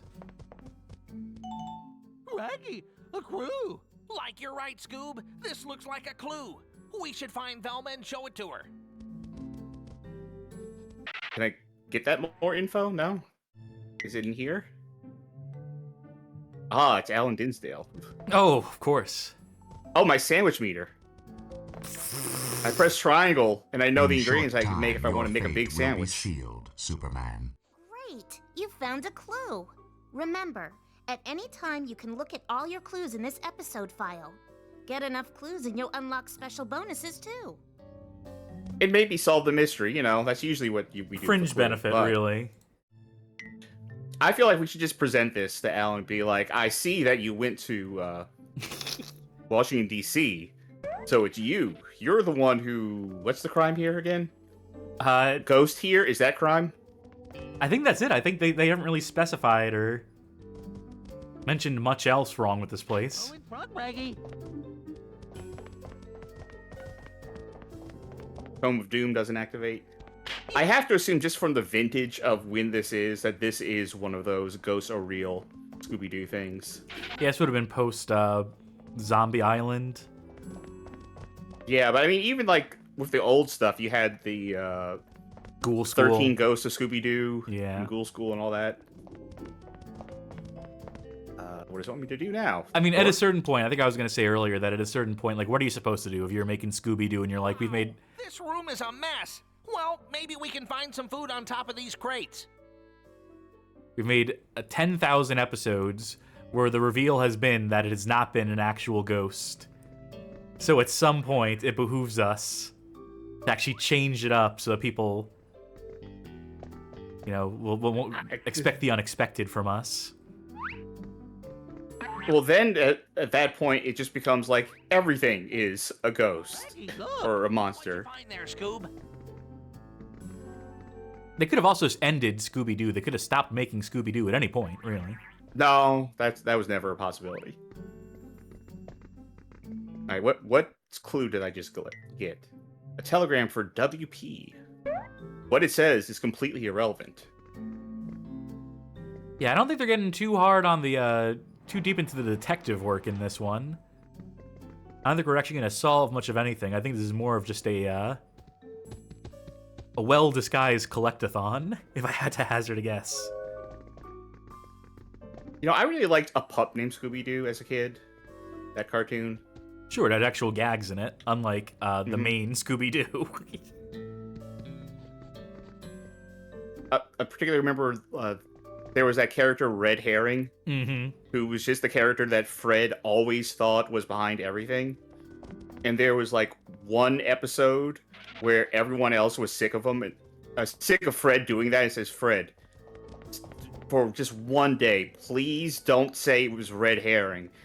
And at the end of the episode, it turned out to be Red Herring, and Fred was like, go one time! Come on! Alright, so I assume the annex key needs to go downstairs, but I want to see if Velma has anything to say about my clue. Great! You found a clue. Good. I need the validation. Yeah, you're certainly not getting it from me. It's Scooby and Shaggy, like, need a lot of emotional support. They go through a lot. I thought the thing was back here. Oh, it's over there, that corner.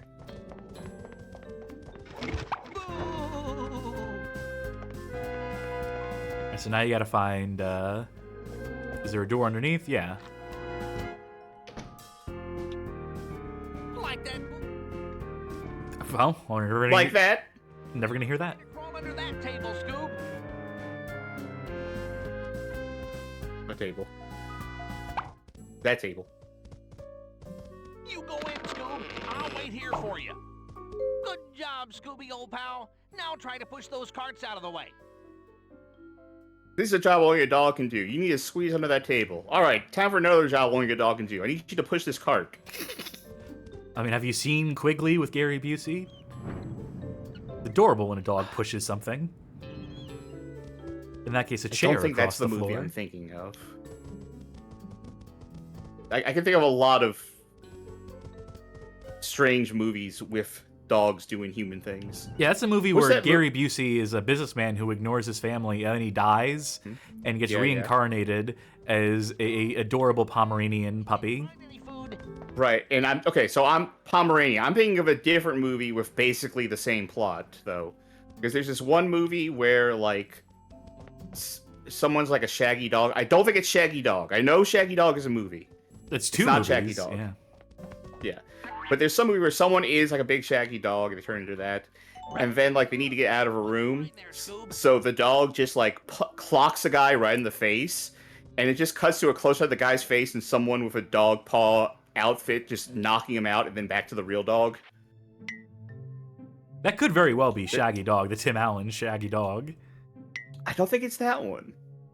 Maybe it is. I don't know. I thought it was like an older movie than that. A Crumpled Note.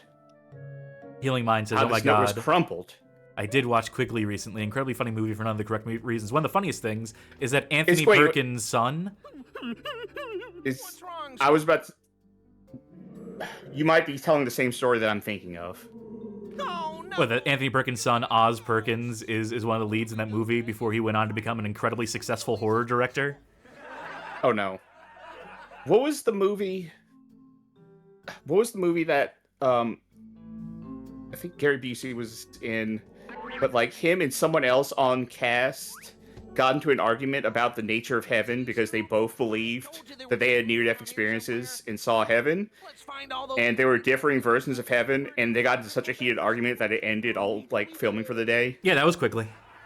That was Quigley? Okay. Yeah, because the Oz Perkins plays, like, an angel, so there's scenes that take place in heaven, or some approximation thereof, and Gary Busey's complaint was that it did not look enough like Starting to lose my cool.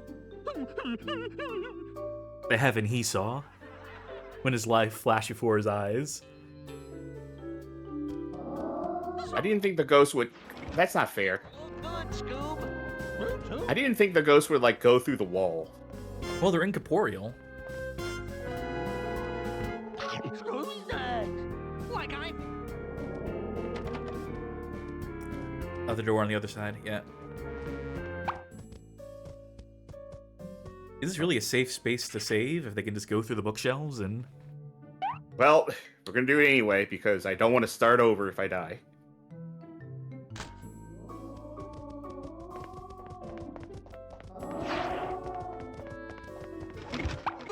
Nope, it's me, a ghost. I don't know what I'm supposed to be doing in this room. I know Shaggy was telling me. Wasn't there that other door? Did you try that other door near the save thing? Okay, what other door? That door. No, I did. That was the one that said... Oh, no, I'm sorry. It was the other door. We made it, Scoob. We got past the ghosts. We're safe. Ghosts can't go through doors. Safe? Boom. Oh god, it's Mr. Bones all over again, the shadow puppet stage. Right.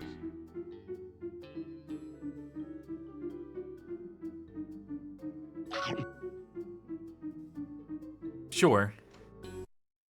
Alright. Salem asks, has anyone ever had a near experience and claimed to see hell? You're asking us? Christopher Montesanti on The Sopranos. No, that is a thing I've heard before. People saying, like, I had near-death experience, I saw hell, and that's why I've decided to change my life. Except on The Sopranos, Christopher Moltisanti sees hell and then doesn't change anything about their life and then dies tragically. So...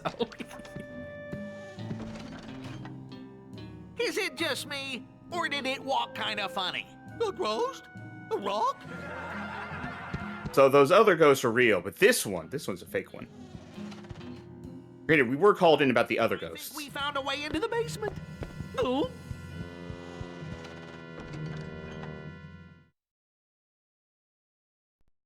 Slime says, earlier chat message about Casey Kasem got me distracted and looking up Casey Kasem facts. Don't worry, that happens to all of us. We all have our Casey Kasem kind of days. They forgot that Shaggy was canonically vegan for a while because Casey refused to voice him otherwise. That can't be right. Right? I mean, I guess it has to be if they sauce it back, but I just assume that the sandwiches that Shaggy's always making always had meat in them. You're telling me that those big stack sandwiches were just fucking lettuce and tomato and onion? Well, she did say for a while. The thing is, that's like in The Simpsons, right? Where Paul McCartney was on the show, but it was like under the promise that Lisa would always be a vegan. Yikes! Rocky, you're a roast. Huh. Boo, man. Oh, this happened in the 2000s, so I guess it was a... Hey, look. Yeah, there you go.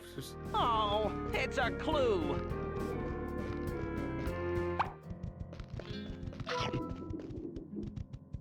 Can't believe you're Exceedingly collecting the simplistic. wedges from Turok in this game. Crossover of the century, really. But yeah, save while there's Good an place to active save. monster just right next to you. Who gives a shit, right? Yeah. I feel like every save point except for the first one has been next to a monster.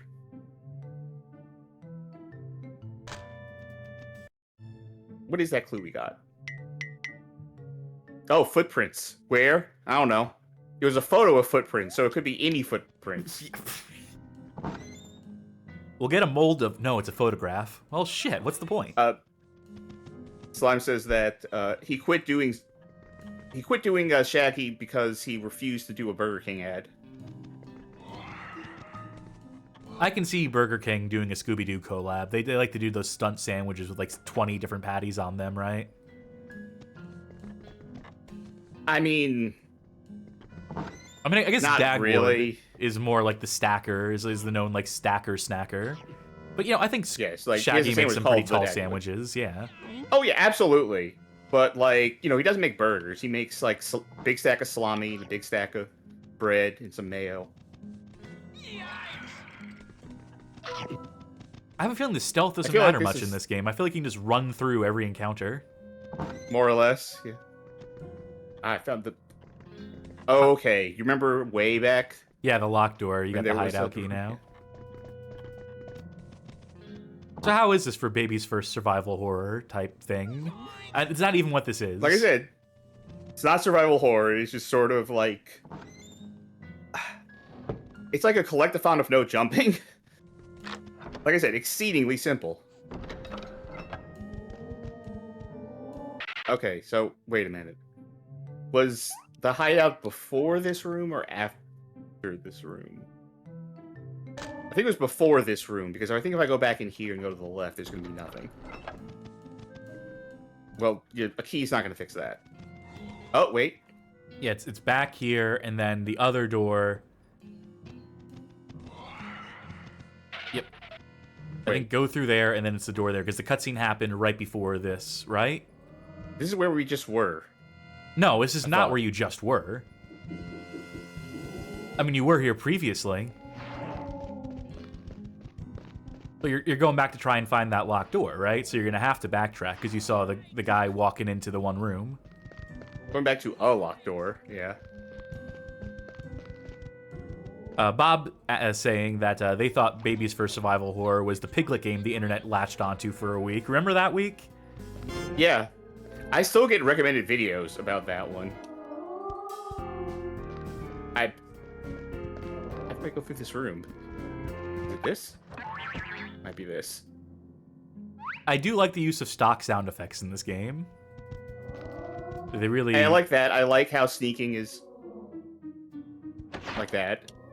This door is locked. Are you fucking kidding me? Okay. Yeah, you can't use the key from there. I think I missed something. Salem Tenebrae is saying that the Scooby-Doo N64 game is one that has a straight-up fixed camera angles and everything. Yeah, that's honestly like the Scooby-Doo game I think of first when I think of a Scooby-Doo game. When I think of Scooby-Doo games, I think of these old Shockwave games from the Cartoon Network website from back in the day. Oh, yeah. And there's one that's really bad, Pac-Man. I feel like there was a lot of Shockwave games. Oh, yeah, it was most of them. Bad Pac-Man. Past a certain point, it was most of them. That's a dead end. Go through, not that door, let's go through this door. Oh, there's a clue. There's a clue right there. Or no, that's a load. Huh. Oh, this is where we saved, I guess? Wait, why is there a load? Anyway, yeah, sneaking doesn't seem necessary. Okay. Cutscene, alright. Like, look at that freaky book, Scoob.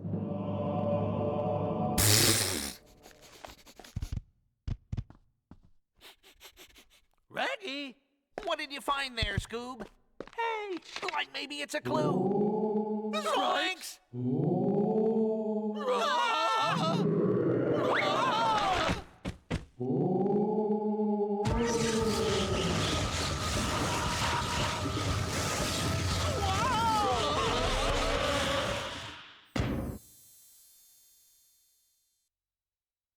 Like that book just gobbled up the ghost like it was an eggplant and marshmallow sandwich. Sandwich? Where? These two have no survival instinct. Let's show this ghost gobbling book to the others. Okay, so there are ghosts.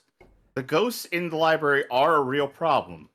But there's also someone just dressed as a ghost. Show it to Velma. Can you interact with that as Shaggy? It's the Soul Sphere. If you switch to Shaggy, can he interact with the Soul Sphere? Let me go ahead and save. Alright. Oh, you go first, Raggy. Nope. Like Zoink, Scoob! My soul's being absorbed! Velma! Like, what are you doing here? Shaggy? Scooby? Is that you? I can't see anything without my glasses. I was following a rather strange-looking ghost when I tripped over a book and lost. Isn't it great that Velma's just a lesbian now? Please? Like she's always been. Yes, yes.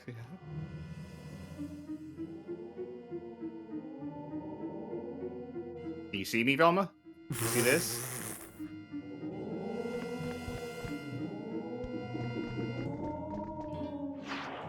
Ah. Trashiest Possum Flint points out she's a lesbian, except for Johnny Bravo. That's the only man she's interested in. You know, fair.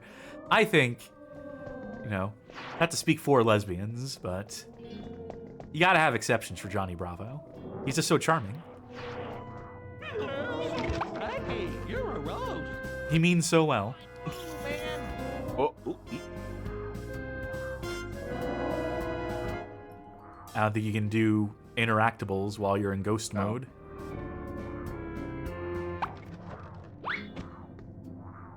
Pull me up, Scoop. There you go. Thank God for your opposable thumbs. Is that you, Scoob? I hardly recognized you. I wonder if Shaggy can eat the Scooby snacks. I don't know if those are Scooby snacks or not. Yes, I believe those are Scooby snacks. Here you go, Velma. Thanks, Shaggy. Wow, did you see that? 2 characters passed objects between each other. This game is a technical marvel. Let's get Johnny in here to talk about how actually impressive that was. Love you, Johnny. From the looks of it, I'd say it's a medieval grimoire. It's missing a few pages. Interesting. There seems to be some instructions on how to capture spirits. Why is the audio so fucking low here? You need to have the right page to capture the right kind of creature.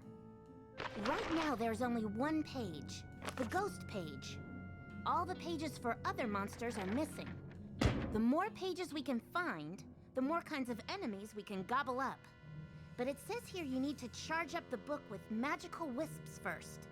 Like, how do we do that? Just walk up to them. Or, if you can't reach them, open the Tome of Doom and they'll be drawn to it, as long as you face them. Okay, so like, how do we capture the ghosts? It says here that if a ghost passes in front of the open Tome of Doom, it will automatically get hooked.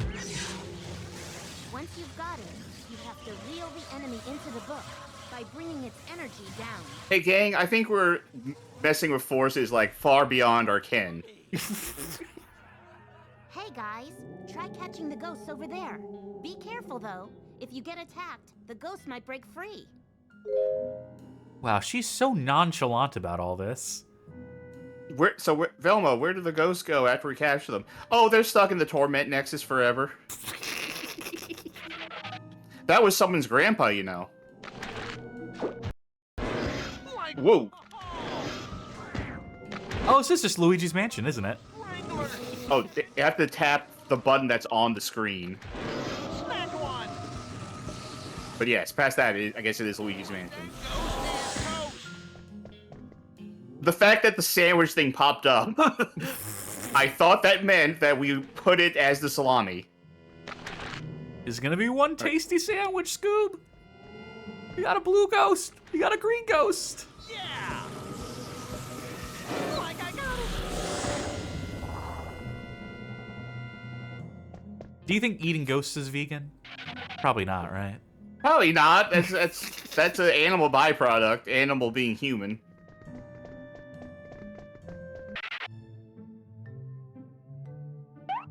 I'm not sure how much more of this we. Yeah, need no. to play. We got up to what I am gameplay curious looks about- like. I am curious about what the next room is, though. Can I capture these shadows?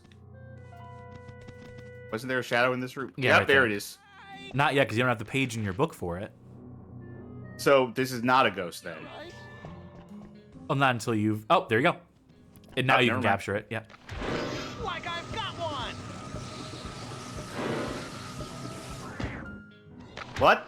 Hey. Like I hooked. This is so fucking finicky. Shaggy. Yeah. Come here, Shadow. Okay, so they can't attack while you're attacking. I think you just got to keep your range, it looks like. You can run, but you can't. Like the magic's gone. You're out of magic. I ran out of magic. You have to find a soul sphere. Well, I took some of his soul.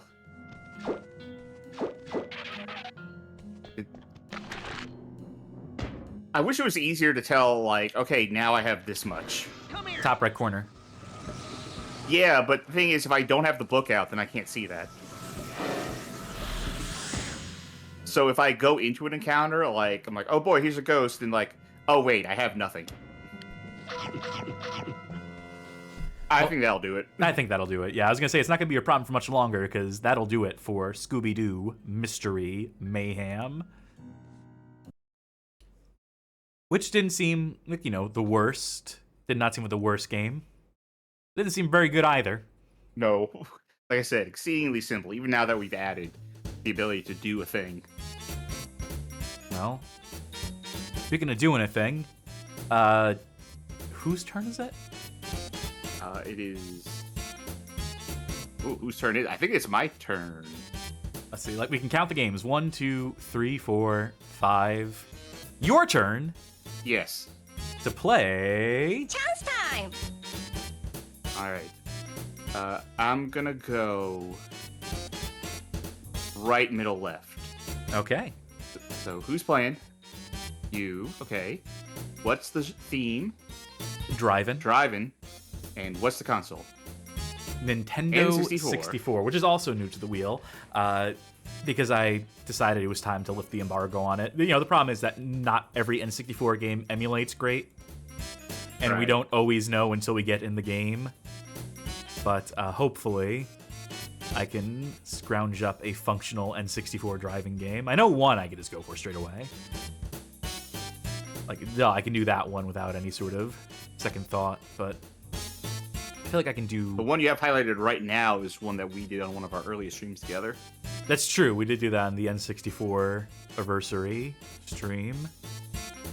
But I feel like I can do one a little more. Yeah, there's a few here. There are. It's just I don't know off the top of my head, like, the standout bad ones. Well, there's no way this is good, right? Probably not, and that does play into something we played earlier, in a way. It does. Yeah, fuck it. Let's go with this, why don't we? This, of course, being Road Rash 64, a 1999 release by way of Pacific Coast Power and Light, and published by THQ. I'm going to roll dice. I'm going to say this is probably going to work best in parallel. Knowing absolutely nothing about this game.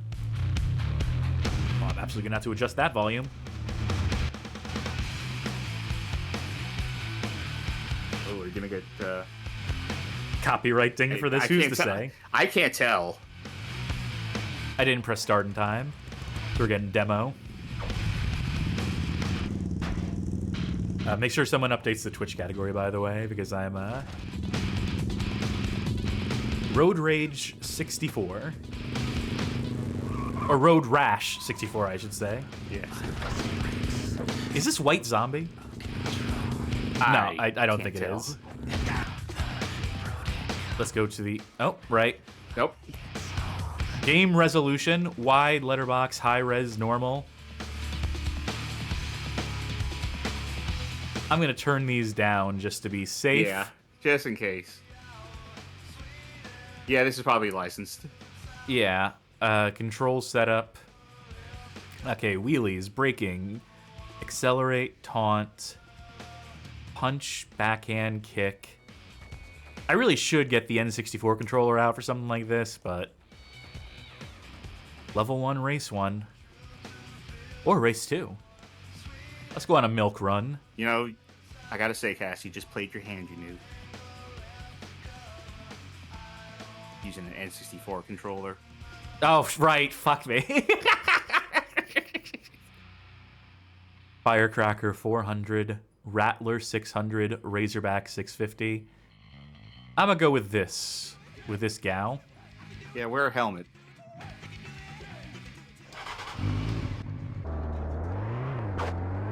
Ooh, yeah. I like how you have a... Oh, never mind, it's fine. Oh, that's saying who you're close to, but I thought you had a dumpy meter.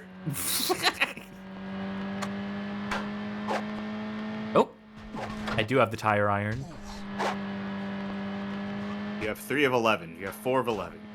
Oh, you have 11 slots, I guess, and tire irons in 2 of them? 1? Okay, I don't... Oh, that's your place. That's what place you're in. Okay. Yeah, so far, so N64 racing game. Oh, yeah, look at that frame rate. Yeah, so... I was going to say, so far, so frame rate. Match Me Up says, Road Rash with no blood. Shake my head. Yeah, you gotta make compromises for a Nintendo console. Oh, geez, Louise. Tasting my own medicine, huh? Oh, we don't gotta run back to the bike? I was gonna ask.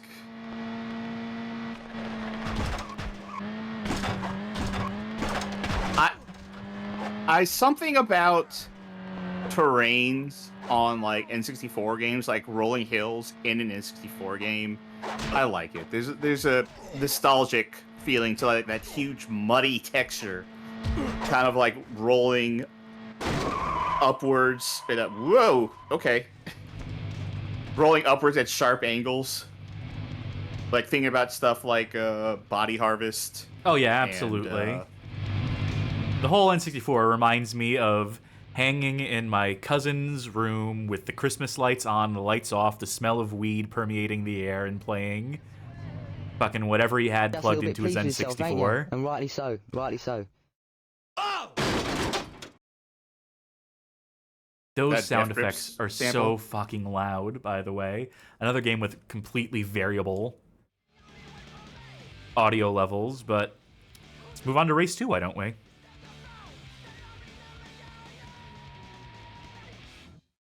I think I'm going to stick with, yeah. I'll give this lady a shot, though. Oh, then I'll decide between the two. Who will be my main? Oh, she doesn't got the chain. She's got a spiked bat. That'll do some fucking damage, I tell you.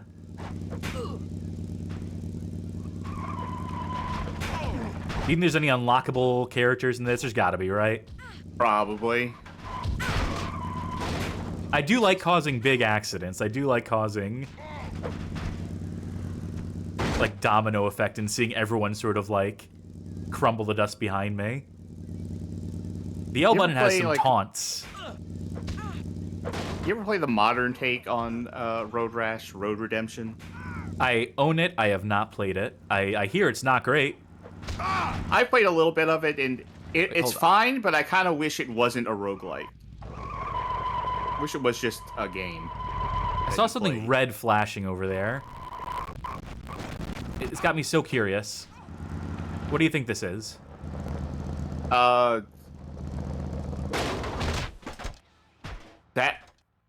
That looked like a Robotron enemy.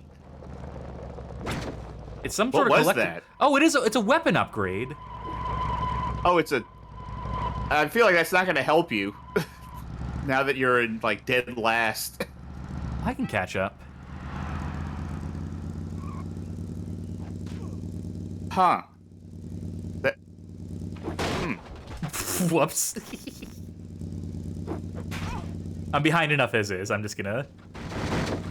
Okay, I found some codes. I don't see anything specifically about new bikes, but I see a code that says change to female. Huh. Curious what that implies, because you can just pick a lady character. Well, we'll have to see that. Alright. I'm going to step away for a little bit again, but I'll be... The collateral damage at the end is awesome. You do one more race, and after that, I guess we'll check out that code. Yeah, I can do that. I'm going back to Firecracker.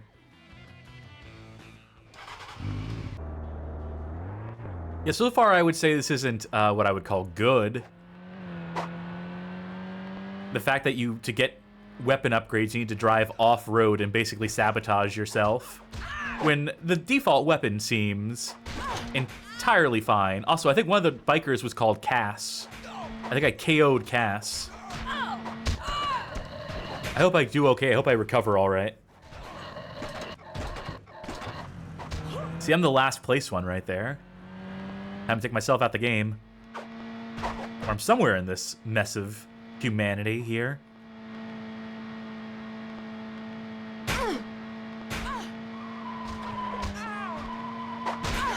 Don't hit me. I'll hit me. Ooh, yeah, hold on. I feel like I can steer someone else into that, and... Oh, no. It just sucks to be surrounded, doesn't it? You know, I'll take that one. Whatever causes the most damage, whatever messes with the most people. So this isn't good, but there is something about it where I could see myself playing a few hours of this.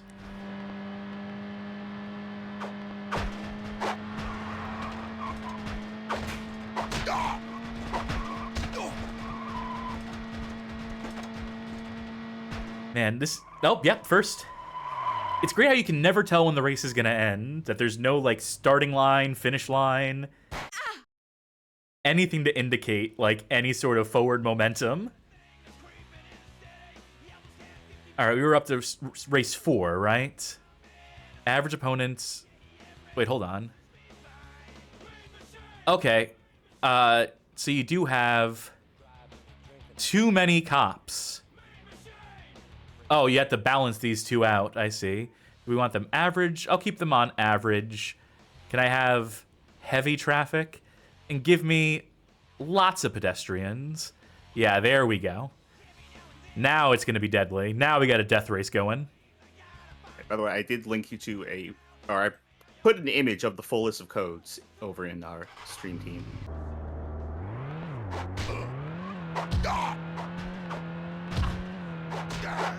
I really want to see the frame rate dip. I turned up the heat. How many people should be appearing here?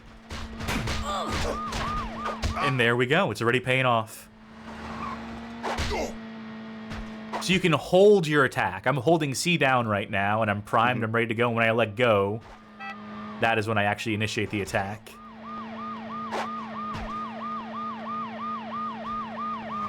I can also do a wheelie if I want to. I wonder if that does anything beneficial for you. There's actually less racers on the road. There's only 8 racers now. Because I decided to have cops. Yeah, the other 4 racers are like, the cops? I don't want to get in trouble. Oh, Carmen makes a good point. If I really want to take the performance, I should go into high res mode, shouldn't I? Yeah. That'll be fun to do. I wonder if this is one of those games that use the expansion pack. I can look at the cover after this. God, I can look at the cover during this. I don't think I'm going to win this race. Oh, you know what? The bottom meter is distance from the end of the race, isn't it? Which means I'm absolutely not going to win this race. Unless... Yeah, fuck that. Nope. I'm just going to not crash. How about that, game? I'll raise you me egregiously cheating. What's new for Bad Game Chance Time, right? What's new for this show, the Bad Game Hall of Fame? I think this was an expansion pack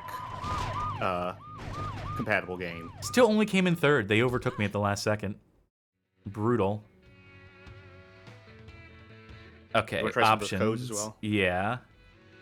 So where do I go to enter those? At the main menu. Okay. Change to female. C right, C left, Z, L, R, C up. All right, you're a female now. Congrats on your transition. Thank you. No sound effect for that. Oop. No, I want to go to Thrash. Have ourselves a Thrash, eh?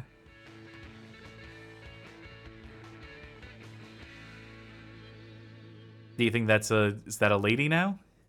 Let me try doing the cheat here. Well, there's Firecracker. Yeah, nothing doing when I... Yeah, it said on main menu. I don't know. Maybe maybe that did give like one random audience member HRT. I mean, if that's the case, I'm happy to provide that. Let's see this high-res mode.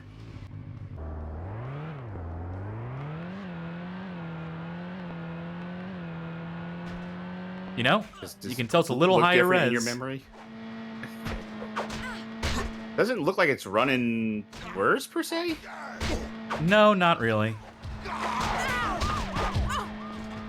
That could also be emulation, giving it more performance than it would have.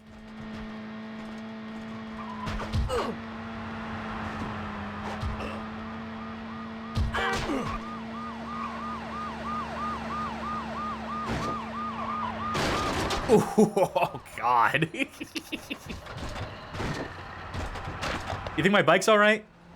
It looks fine. Takes a licking and keeps on kicking. Is this game also super narrow now? Like, is high res also widescreen at the same time?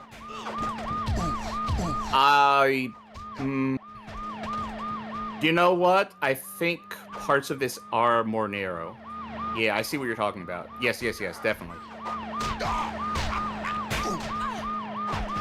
Now here are some fucking frames for you.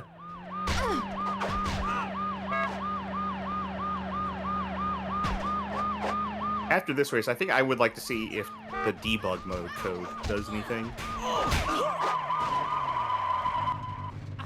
Did you see that? Did you see that guy trip over the bike at the last second? Oh. Watch this. Oh, nope. I can't go back any further than that. Crash? Oh, man. Oh, the perils of rewind. All right, we're going to relaunch that. All right. Someone will just have to clip or otherwise. Okay. Debug mode. Mm-hmm. Maybe I need to do it on the title screen. Maybe that's what they mean by... All right, C right, C right, C left, C left. L... Wait, hold on, I fucked up. Is that going to crash it? Yes, it will. Okay, so no rewinding and N64 emulation. Got it. Except when it worked totally fine before. Except when we were having... I think it's when it transitions from one state to another. Like, you went from race to post-race, and then you went from main menu to demo. I don't think I'm going to be able to do this code in time on... I would guess main menu is in-game main menu. So, let me try it here just to say I tried it here. Well, that did something. Well, I think you did it. What is big game? Big game is like career mode. I wonder. Let's put in Cass. I'm gonna have to. I feel like we are gonna get dinged for this audio. Oh, check this out. You have to buy your first bike. Except you have enough money to buy any one of these bikes, so I guess I'll buy. All right. I'm looking at the clip now of like the falling over thing. It's on the right-hand side. All right, let's go. I have to decide. Let's do race 6. Why not? Right? That's the one we didn't get a chance to do. Sure. I did not get a chance to adjust the audio. When you said the guy falling over the bike, you meant a guy just walking over to the bike tripping over it. Yeah. Thump. Okay, so I guess we do have debug mode on. I guess debug mode was not meant for us. No.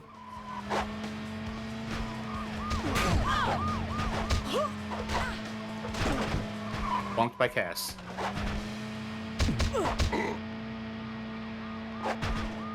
The directionality is annoying because, you know, when you charge back the weapon, it tries to orient towards the nearest person to you.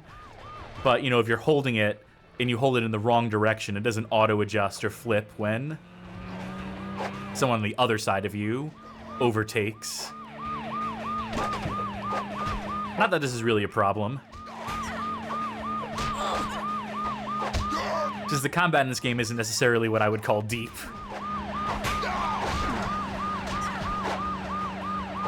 I can just keep tapping that C button down, and eventually someone will walk into my crowbar, my tire iron. Oh, well, that pedestrian got fucked.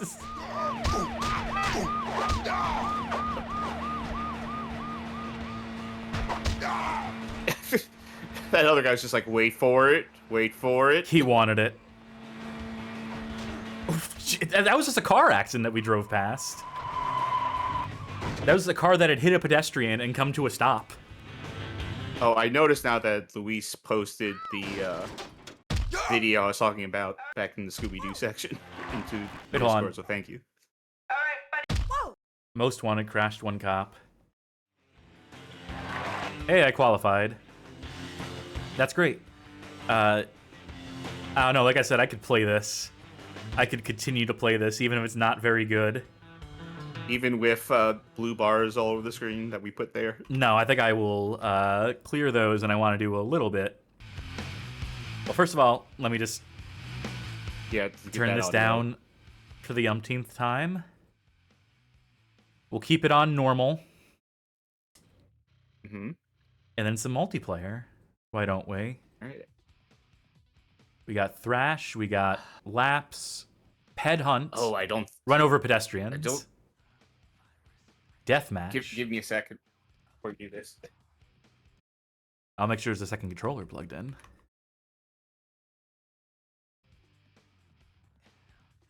There we go. So do you want to just have a Thrash? Finish first by any means necessary, or run over pedestrians for points. When the first player finishes, the highest point total wins. Your choice. I was too busy trying to set stuff up to pay attention. Well, I guess we're doing a pedestrian hunt. I had to change controllers so I could actually play this game. Otherwise, I would have to be holding down the left stick to accelerate. All right. Or holding in the left stick. Keep CPU opponents on.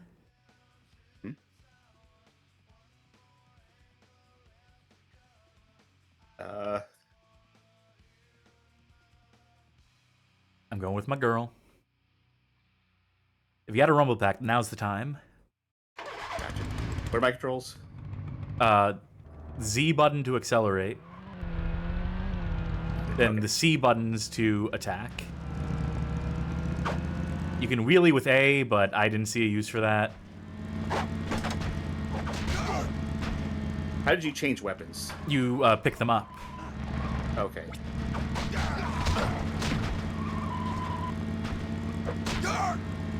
Now we have to spot the pedestrians coming and then run them over. You know, like Death Race. Uh-oh. Almost ended up doing the Akira slide there. Okay. Is there a brake button? Yeah. B. Thanks. Okay. So these pedestrians, do I need to just like run them over? Do I need to attack them? Because it's so hard to one, see them coming at this resolution, and then to like appropriately prepare myself for them. You run them over because when I did that, it said hit. That a civilian? I was so close. They should just give that to me. Whoop. Come on, let me have some vehicular manslaughter as a treat. 1 point. This mode is basically fucking impossible because you can't. In split screen, I bump them. You got a point. I'm confused what buttons do what on the C stick. Down is weapon. Left and right are like the shoves.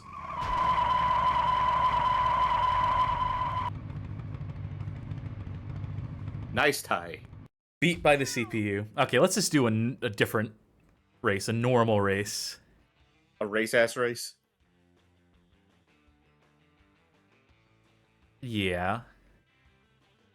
A thrash, if you will. I'm sticking with it. Go with the red bike.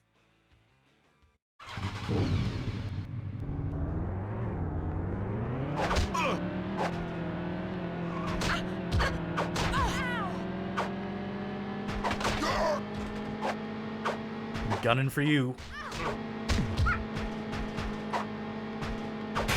Is there directionality to, like... It's proximity based. Okay.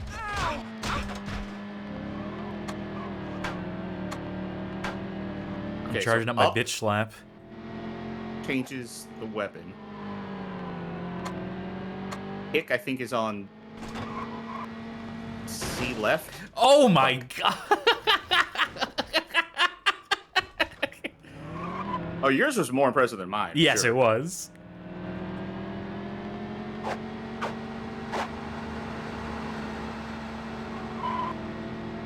It's just the reactions to dying are so great in this game. The watching your dude fly into the air off their bike, watching the CPUs crashing head on with the cars.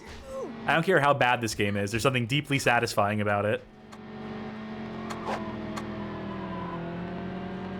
And that's why Road Redemption's still kind of fun, even if it's not great.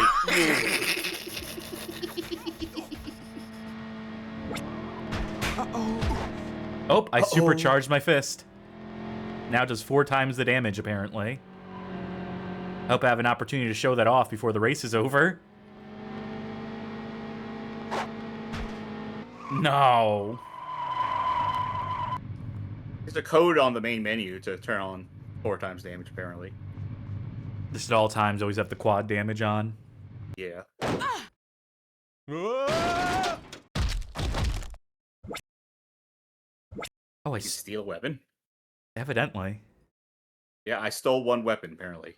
And you lost 1 weapon, so I have to assume that That you stole from me. It's a safe bet. Yeah. Well. I think that'll do it. I think that'll do it for Road Rash 64. I don't know, I didn't hate it. It's not good, but it's my kind of bad. Well, on that note, let's roll these blocks once more for one last round tonight. Chance time! Of Chance Time. Sorry, I had a hiccup there, and I was already clicking the soundboard. Okay, my turn? I'm not positive, but it doesn't matter. It doesn't really matter, yeah. Most of the conceits on the show, it turns out they don't actually matter. 6. We did 6 games. Right, so it's your turn. Yep, okay. In that case, let's end it like how we started it, come around full circle. Left to right. Show me that console. Sega Genesis. Show me a genre. Dealer's choice. Anything. And who's that schmuck? It's you. I'll take that. I'll take that. As long as I don't have to play anything 16-bit. Now, anything that you pick here tonight means that it's something I'm not going to be playing in 2 weeks. Oh, yeah, that's right. I haven't announced it yet, but y'all can guess. Ooh, yeah, there's some bad ones on here, huh? Some bad games for the Sega Genesis, as it turns out. I mean, if we go into the world of bootlegs, there's so much bad bullshit here. Yeah. And I wouldn't be doing a bootleg for the thing I'm doing, that's for sure. Actually, maybe I would. I think I've done bootlegs in the past. But it's your choice. Yeah, you know what? Let's save the bootlegs. Because I also have my own idea in mind for some sort of bootleg program in future for the show. So I kind of want to reserve those. We could do... Okay, go down. You see that X one? The one to the left of that? That could be a preview of the concept we have coming for our next patron poll. Yeah, you know, it could. You want to do that? You want to subject yourself to that? Yeah. Okay. I'm pretty sure that's not on the next patron poll, so we can safely do this one. Yes, for this is X-Perts, a 1996 release by way of Abalone, published by Deepwater, an entry in the Eternal Champions franchise, back when they had an expectation of it being some sort of franchise. Come on, let's rewind so we can be sure that animation gets seen. And so I can level the volume to that.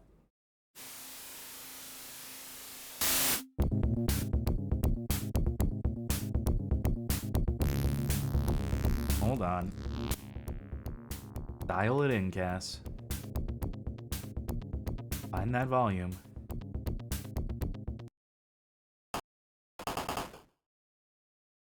And let's make sure you are in control.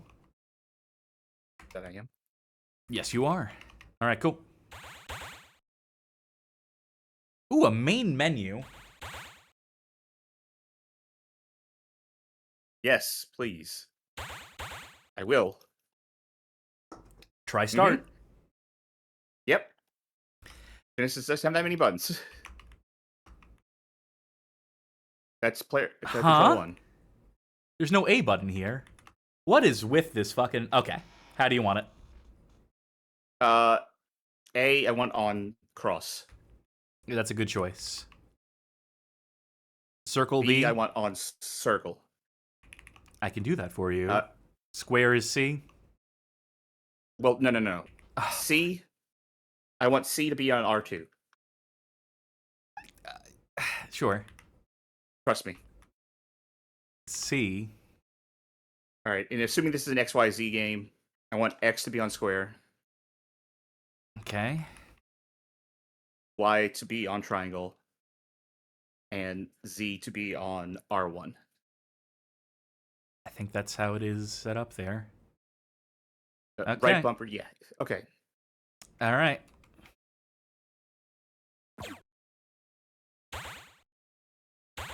Do a video test pattern.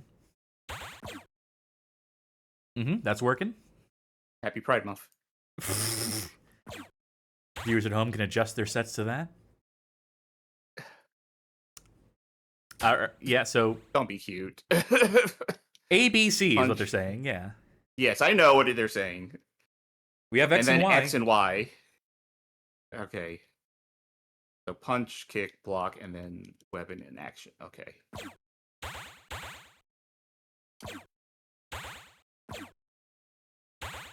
You want to get briefings on these characters? Is this lore? Oh, God.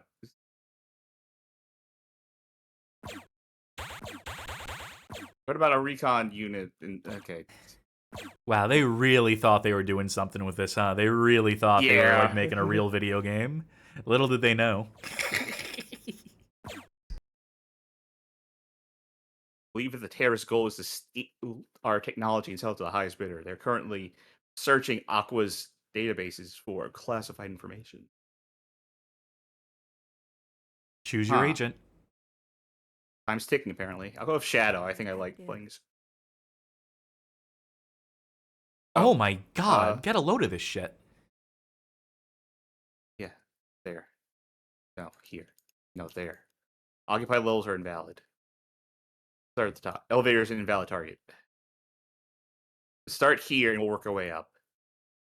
This is a game for fucking ants? What are they? Active. No, okay. Level is targeted by another agent. Okay, well you go up here then. Zach, active. And then Zach, you pick this. Okay. Shadow, active. I want her to be active. I want to place her. Okay, and Zach will be the first expert to enter. Find the first water pump and reprogram it to flush the air. I'm glad we took this off of the patron list. Shadow and Tashia will then gain access. It sounds like a plan to me. Let's do it. All terrorists must be eliminated. All right. Time to go.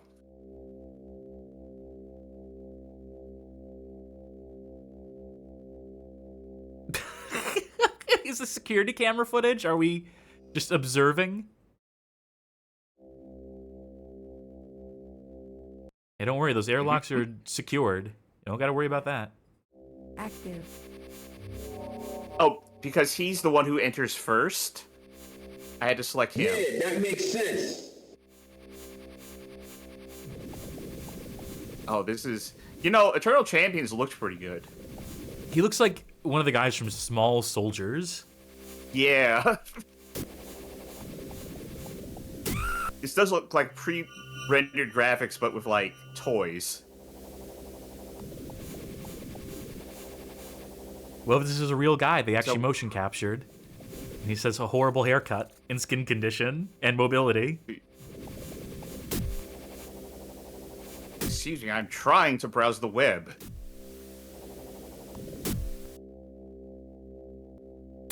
Finish him. Now let's just... Huh? Okay. Don't worry, the temperature is 17 degrees Celsius, so jot that down. I feel like it is a wild swing to go from, like, Eternal Champions, to go from a fighting game to whatever the fuck this is. Apparently you have bullets, by the way. I do. To have a weapon. Yeah, I'll shoot once, just to... There. Be like now, a that was fair a warning fight. shot. Yeah. Yeah. Okay, that doesn't... I think if I'm fighting someone, I can't have something on screen to tell me what I'm looking at.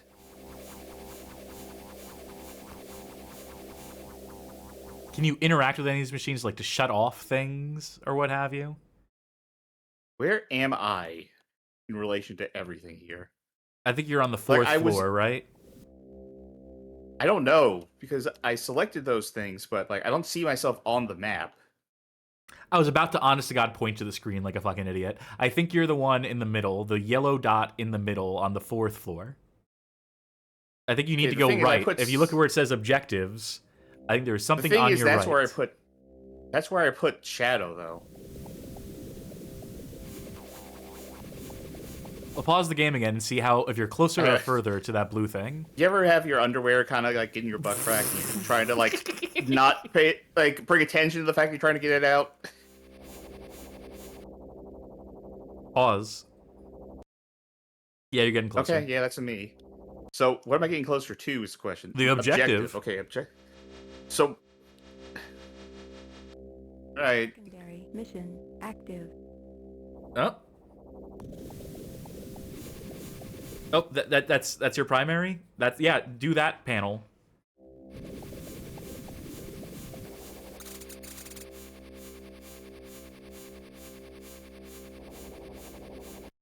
Just pounding on the do I keyboard. Switch to someone else? Zach. Report. Task complete. The shield active. Primary. Complete. Gas Cannon Chat has a quote from lead developer Tony Van on this game. Ahem. X-Perts was probably the hardest and least fulfilling thing I've ever done in my professional life. It was like someone telling you to make Coke from a lemon. Yeah, it's coming through loud and clear on this one. I like how I'm playing as some sort of like cyber trad wife right now.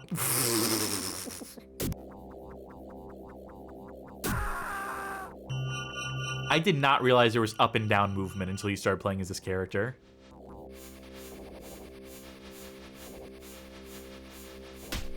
I feel like sometimes, at least this character will just take out her gun randomly.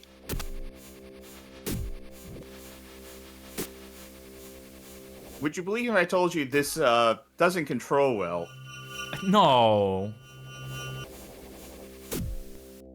I also like how there can't be any like indication, like that stuff on the upper right can't be on the screen if there's an enemy on screen, and I assume that's like a sprite limit thing.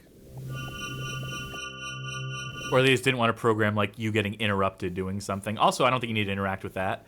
I think if you bring up the pause screen again, weapon enhancement level 5 west, so they're saying like, I'm hey, all the way in the upper. Yeah, I'm all the way in the upper left. Going to the middle is probably gonna be like a big old elevator. See, that's what I was just trying to get that thing to pop up. It's not a run, as far as I can tell. Access restricted. Maybe Shadow can.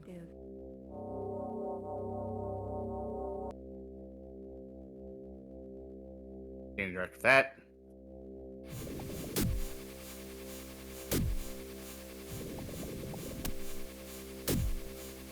Louise PSC saying this reminds them of Batman Returns for the SNES. This is reminding me of Batman Forever. It's just how janky the fighting game animations are in this. Oh, okay, I get it now. If you hit punch and kick, then that'll also take out the weapon if you didn't have a 6-button controller.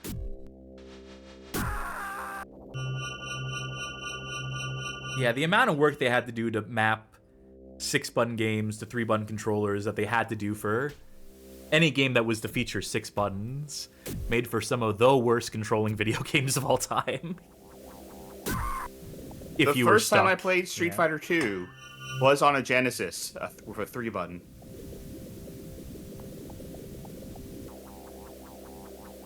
That was my introduction to that entire series. Gascan says, apparently there's supposed to be a mechanic for interrogating enemies too, as if this wasn't complex enough. Zach, active. Alright, you flush that airlock. So that's good. I think you need to go all the way I see your left. objective on my floor. Yeah. So I think you need to exit and re-enter the call very briefly. Okay.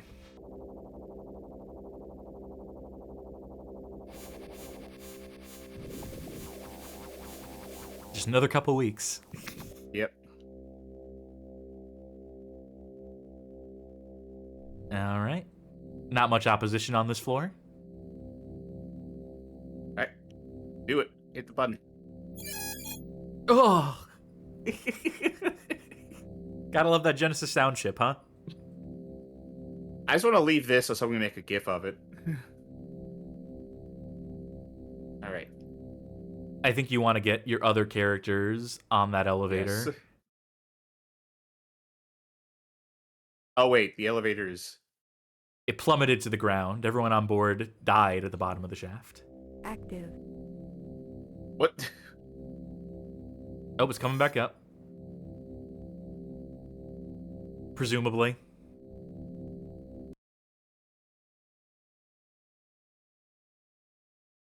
It has to stop at every floor. Zach, in combat. Zach, reports. Combat complete. Oh, well. Active. Looks like he held his own just fine. Oh, get Shadow and Chashil on it while you still can. Wait. Yeah, look, it's on their floor. Active. Yeah. Right. Enter. Enter. Enter Sesame.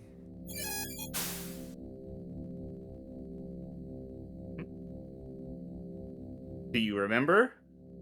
What floor? I think things 5th were on? floor. I think the 5th floor. I could be completely and entirely Fifth wrong. West? Yeah. No. Nope. It was 4 east. Just walk in. The door's open. Yeah. Or 6 Not east. 4 east. 5 Six, east or maybe? 6 east. It's 5. Wait, no. It's 6. Okay, cool. I'm at the right place. Okay. So I guess other characters will fight while you're, if they're run into things while you're not controlling them. I get the vision here. I see Yes. what they were going for. A beat 'em up is the wrong genre, is the wrong method of play for this. Active. This needed to be about the gunplay. This needed to be like a tactical insertion team. Just like a bunch of like SWAT-looking dudes infiltrating a compound, doing their objectives, having a hacker on the team and a dedicated, like point man and that sort of stuff where everyone has their role, as opposed to just 3 people who know how to punch. I think this needed to be a PC game, and not a Genesis game. Okay, so over here.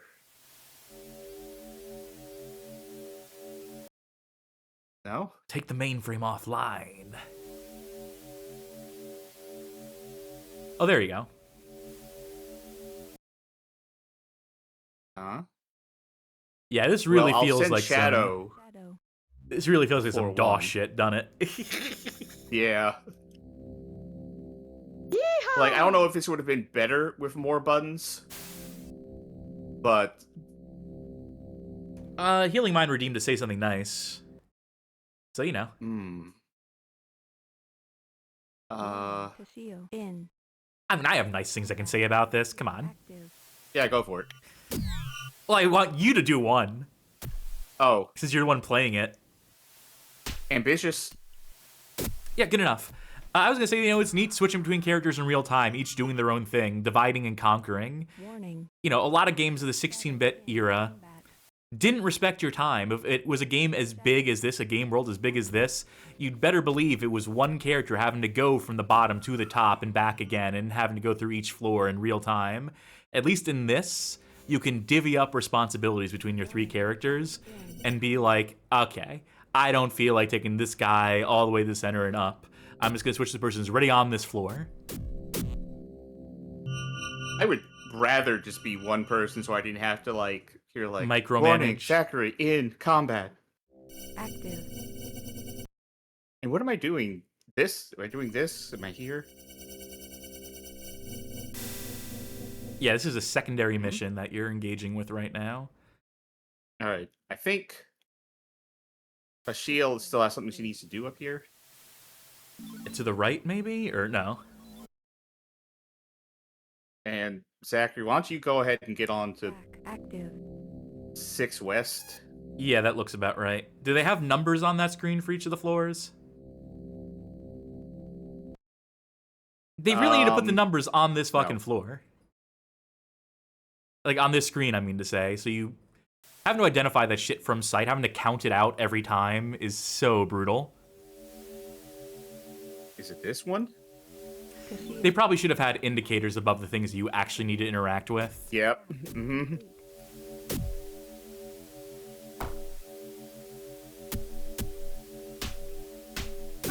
Paul S. says, wait, is this just Impossible Mission with punching? Yeah, there's an example of a game that I hate. Impossible Mission. But because so much of it is backtracking and going, like, you know, having to memorize this entire layout of this place and getting a key from, you know, this floor so you can go back up to the beginning of the game and just blah, blah, blah, blah, going around in circles. But if you had 3 agents, you know, you could cut down on some of the fucking time and confusion. Combat to shield. Reports. Combat complete. Shadow. A lot of voice acting in this game.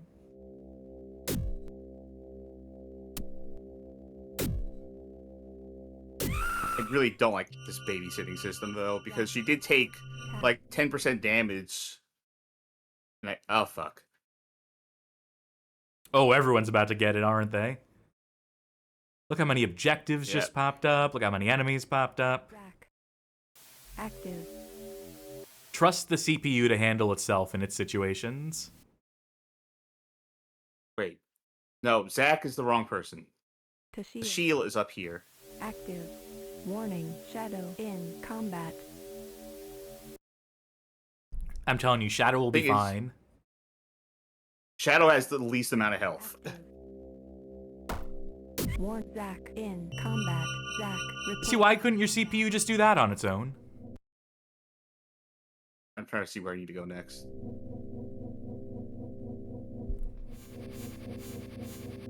Level... Oh, no, I don't think that's what I... Or is it? No. It's a little further ahead.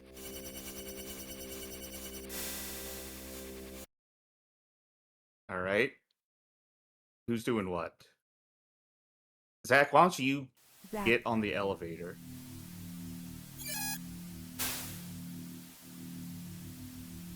Get in the... Okay. There's something fascinating about this to me. It doesn't Sure, look fun maybe to play. academically. Academically, yeah, that's the word for it. Oh. I don't know how to do that move.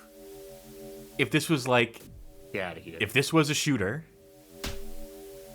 with this, like, you know, conceit of switching between characters, I guess you could just use the gun here. Complete.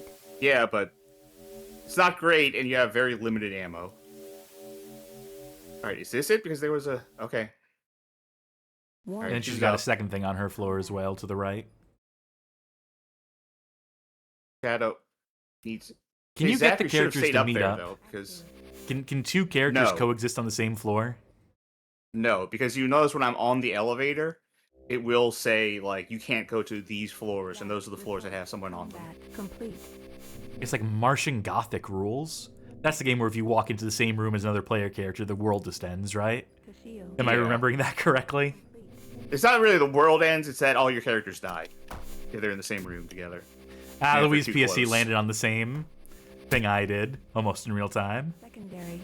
Active.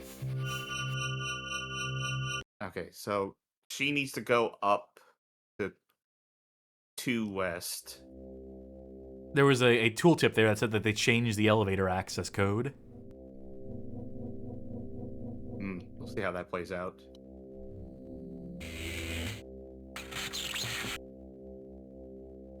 Okay. Well, you're stuck there. You're the one who's up here? Yes. But I think she's the only one who has access to, like, an objective right now. Right here.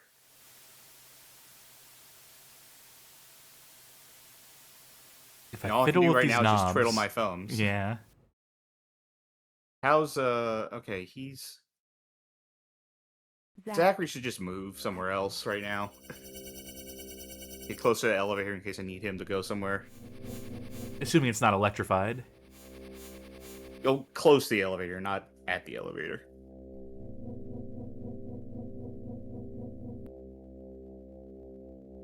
Wow, this sure is exciting, huh? It's... Primary mission complete. Jesus Christ. How many times am I going to complete the primary mission? Still have to. Alright. Toshio active. Level 7 is the wait a torture minute. floor. Wait a minute. I'm going to do this fight, but then...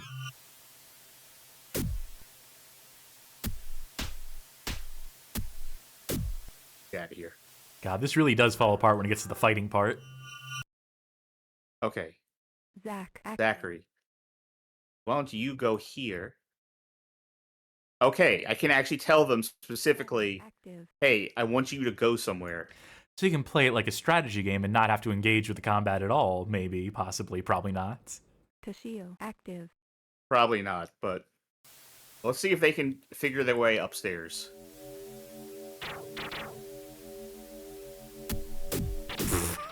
Hell.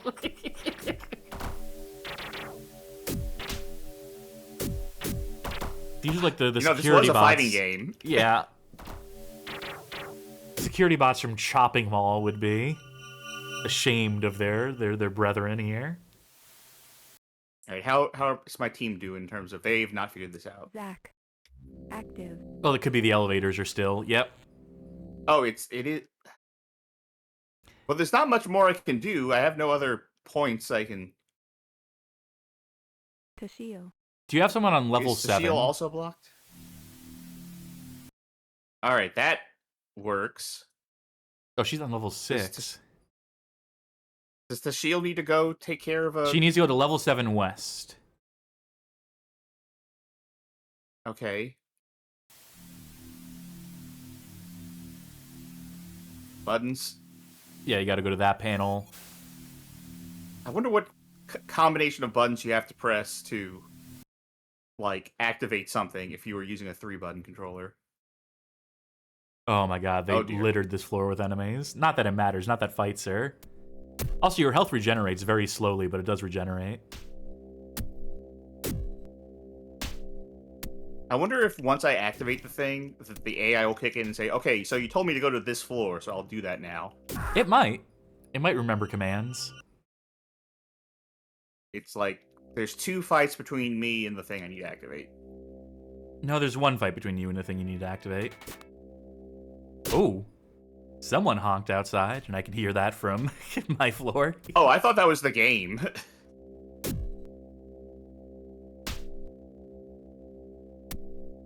Come on. Give this guy the old 1-2. Okay, I passed it. Oh, elevator codes. Here you go. Alright. Nothing I can do with any other character right now. Yeah, they're all kind of waiting. And I would keep her here in case someone tries to shut the elevator off again, would be my thinking ahead. Would be my strategizing. She needs to be here, because she's actively the one doing this. If I were to walk her away, it would stop.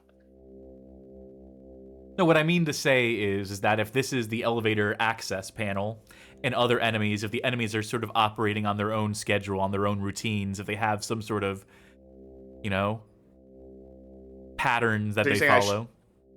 You're saying I shouldn't go, like, check in on someone else? No, I'm saying that you keep this character on this floor as the dedicated elevator repair woman. And so once you finish hacking this panel, she just lives here now. She's on guard in front of this panel, making sure none of the enemies can mess with it. And you're using your other 2 characters to do traversal and objectives. I think you're like reading a little too much into it. I think it's just at a certain point, it's like, uh-oh, the elevator stopped. You gotta have to... whoops.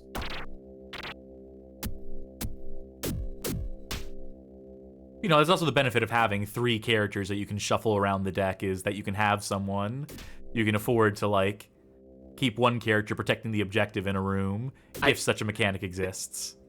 Yeah, the thing is, I don't think that mechanic exists. I doubt that thing is actually gonna...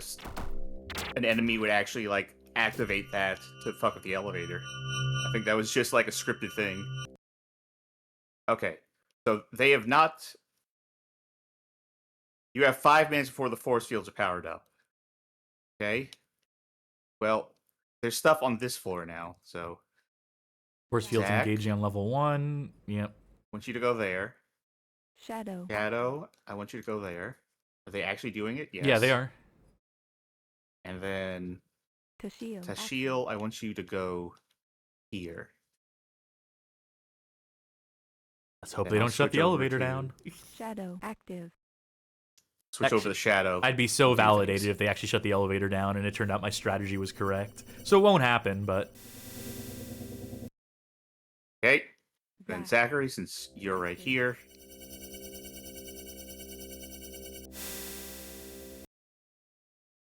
And then Shield. Active.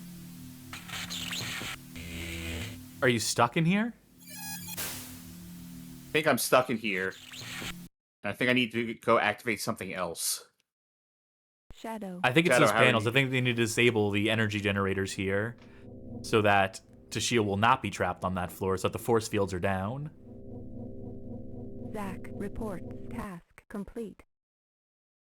Zach. I think this game is very interesting. I think this game is very bad. Shadow reports. Task complete. Secondary mission complete. Okay. All right. So, Shadow. Shadow active. Go there.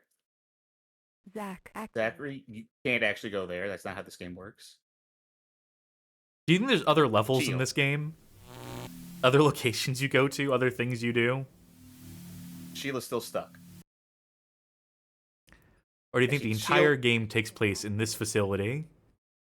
Sheila, you go up there and do that. I bet there are other levels. I think Shadow is still stuck. Arbitrary Water called these Rise of the Robots ass motherfuckers. No, you missed us playing robot games earlier. Up. You know, you also don't have to play much more of this. No. 6 West, right? There is something about it. If you want to play it, by all means. Oh, no. Zach. Hey, Zachary. Active. Can you Zach active. go here? You capable of doing that? Shadow is still stuck. Wait, no. Zach active. I need to tell you to go. And then I need to switch over to the shield. Active. Oh, that's some cool graphical corruption there. I'm stuck. You're stuck, you say? Yep. Soft lock. That'll do it. That's perfect. That's the perfect way to end this game. Well done, Sharky. That will do it for X-Perts. Yeah, again, I see why Eternal Champions did not catch on as a full-fledged franchise after a winner of an entry like that. Whoop! Hey, Sharky. Yeah. It's time for best and worst of the night. Okay. I think the best was probably Robo Pit. I think that was kind of charming. It was pretty simple, but I like the getting new weapon parts and things. You do risk losing weapon parts too, but you can choose to target certain enemies to get more stuff. And it's not so punitive as some other of those like robot build-up kind of games I played, where you have like repair costs and all that stuff. So yeah, I think that was fun. It was okay to control. I think there could have been a bit more to it in terms of customization, like being able to re-customize your robots, unless that's a thing I missed. But yeah, it was between that and Pinocchio for me. But Robo Pit has more stuff in it, I think. So I'll give it to Robo Pit. All right, my best of the night's gonna be X-Perts. No. I think I'm gonna have to give it to Robo Pit as well. That seemed like a solid enough one of those. I can also see the pitfalls of it, why it did not rate super well, even in 1996 when it would have been, just impressive enough that it was in 3D. Honestly, that's and then maybe it's low scores because of retrospective hindsight reviews. I don't know. I'd have to look into why that game scored the way it did, what it did to land on this list, why it was tagged the way it was tagged. But I'm almost thinking like mistag. I'm almost thinking like this doesn't belong here. This doesn't hang as a bad game. So yeah, that's got to be my winner for tonight. Now, what about the loser, Charky? What about the worst of the night in your estimation? I'm gonna say X-Perts. It was close between that and OutRun Europa, but I think X-Perts being a plate spinning simulator game was like, okay, this isn't. I don't enjoy any part of this. It's fascinating. Real interesting. Decided to follow up. Get closer to your mic, by the way. I S5. can tell you're across the room in some capacity. You're further away from it. I am not across the room, but all right. It's very interesting that they chose to go from a Mortal Kombat style game to like, impossible mission. I think that's the next logical step. But yeah, not great control, not fun to play. I think a little too complicated for its own good on a Genesis. And definitely a lot of moments where it's just really the only thing to do is just sit there and wait and just look at a bar. And like, even if you have two other characters, you're in a situation where they can't do anything anyway. So just a lot of sitting, waiting for a screen to pop up that like doesn't let you progress anymore. So yeah, one of X-Perts. That's a fair reasoning, a fair pick.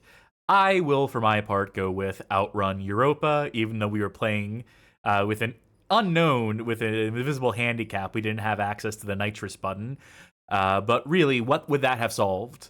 What would that have fixed? We could have maybe overtaken some enemies, not have to engage in the combat. But then, at a certain point, most of that game is still combat. Most of that is still ineffective punching at 10 frames per second, or ineffective shooting where it's impossible to tell if your bullet's going to hit its mark or not, with limited ammo against things that may or may not even take damage, like the helicopter. It runs bad. Scaling games have never been a particular...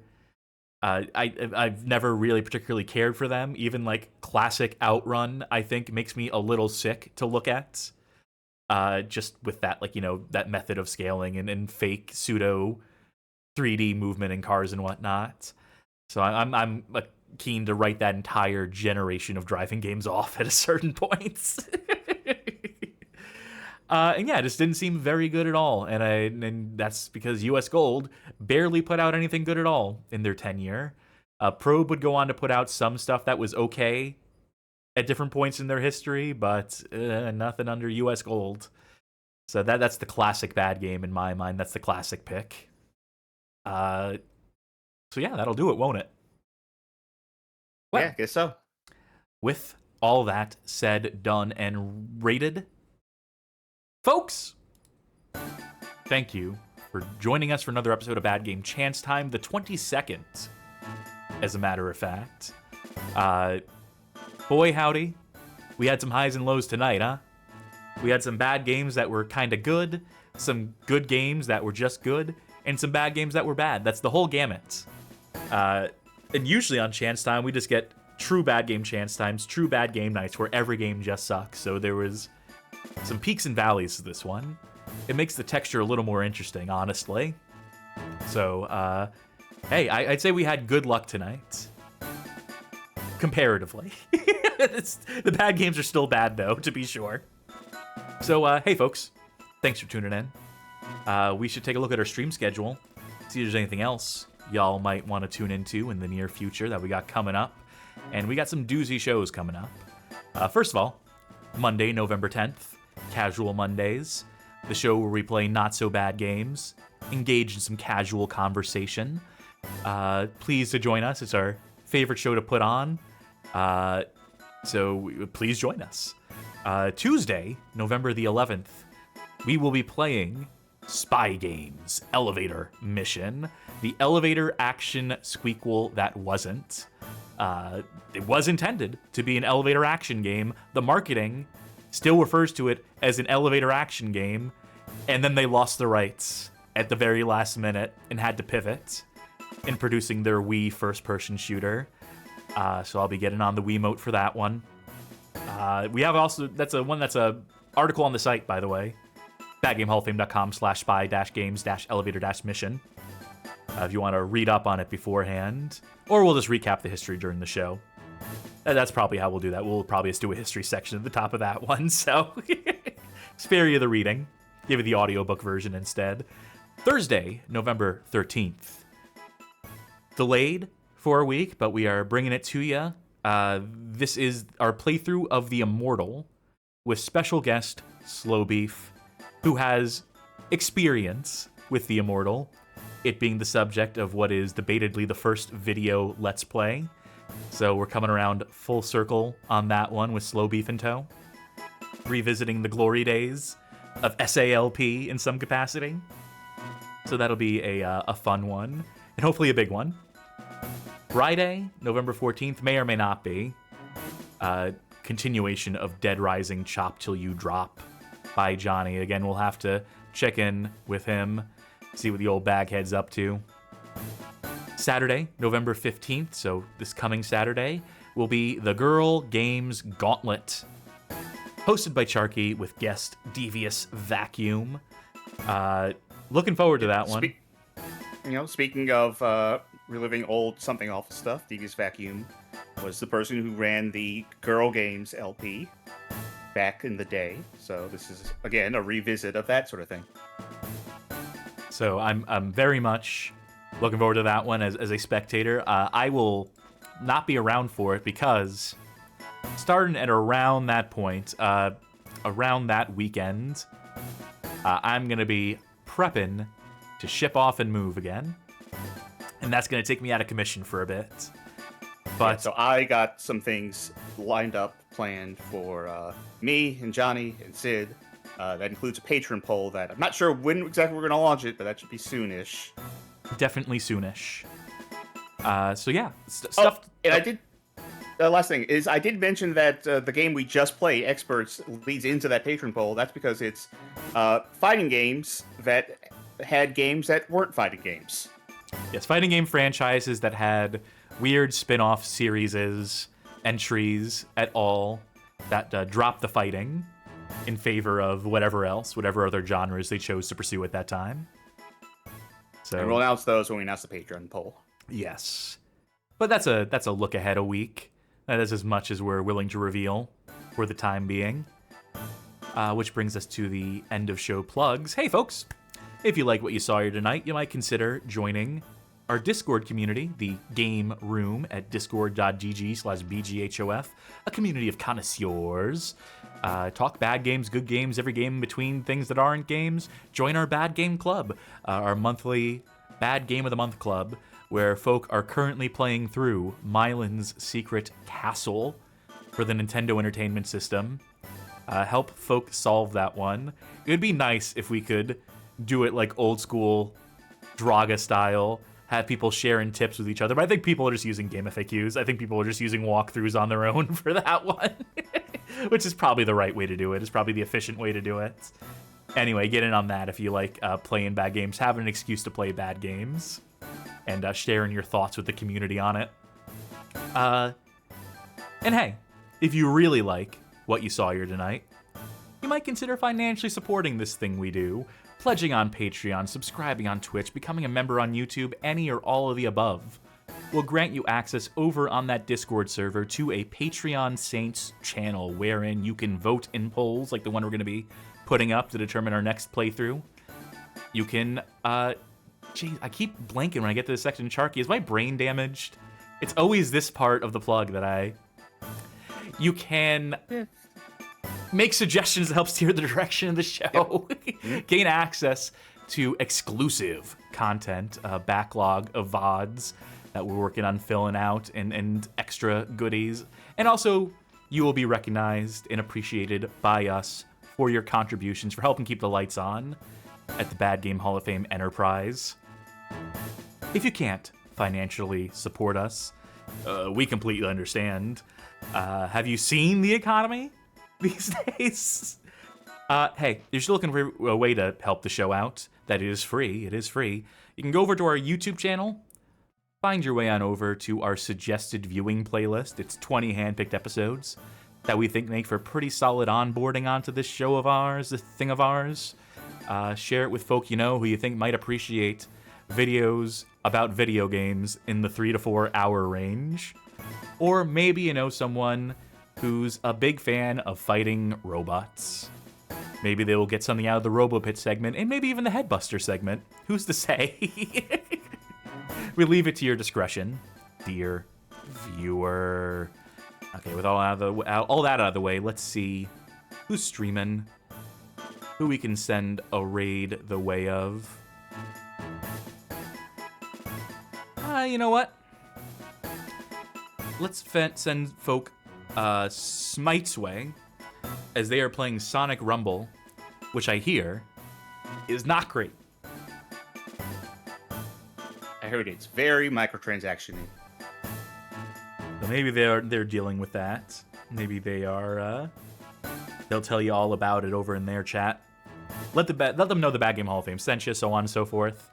Hey, thanks again, folks, for tuning in to a Bad Game Chance Time.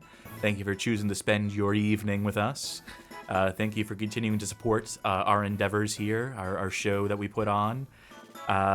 Transitionary point in my life at the moment, but glad to put on the show. Glad to have this bit of stability in these rocky times.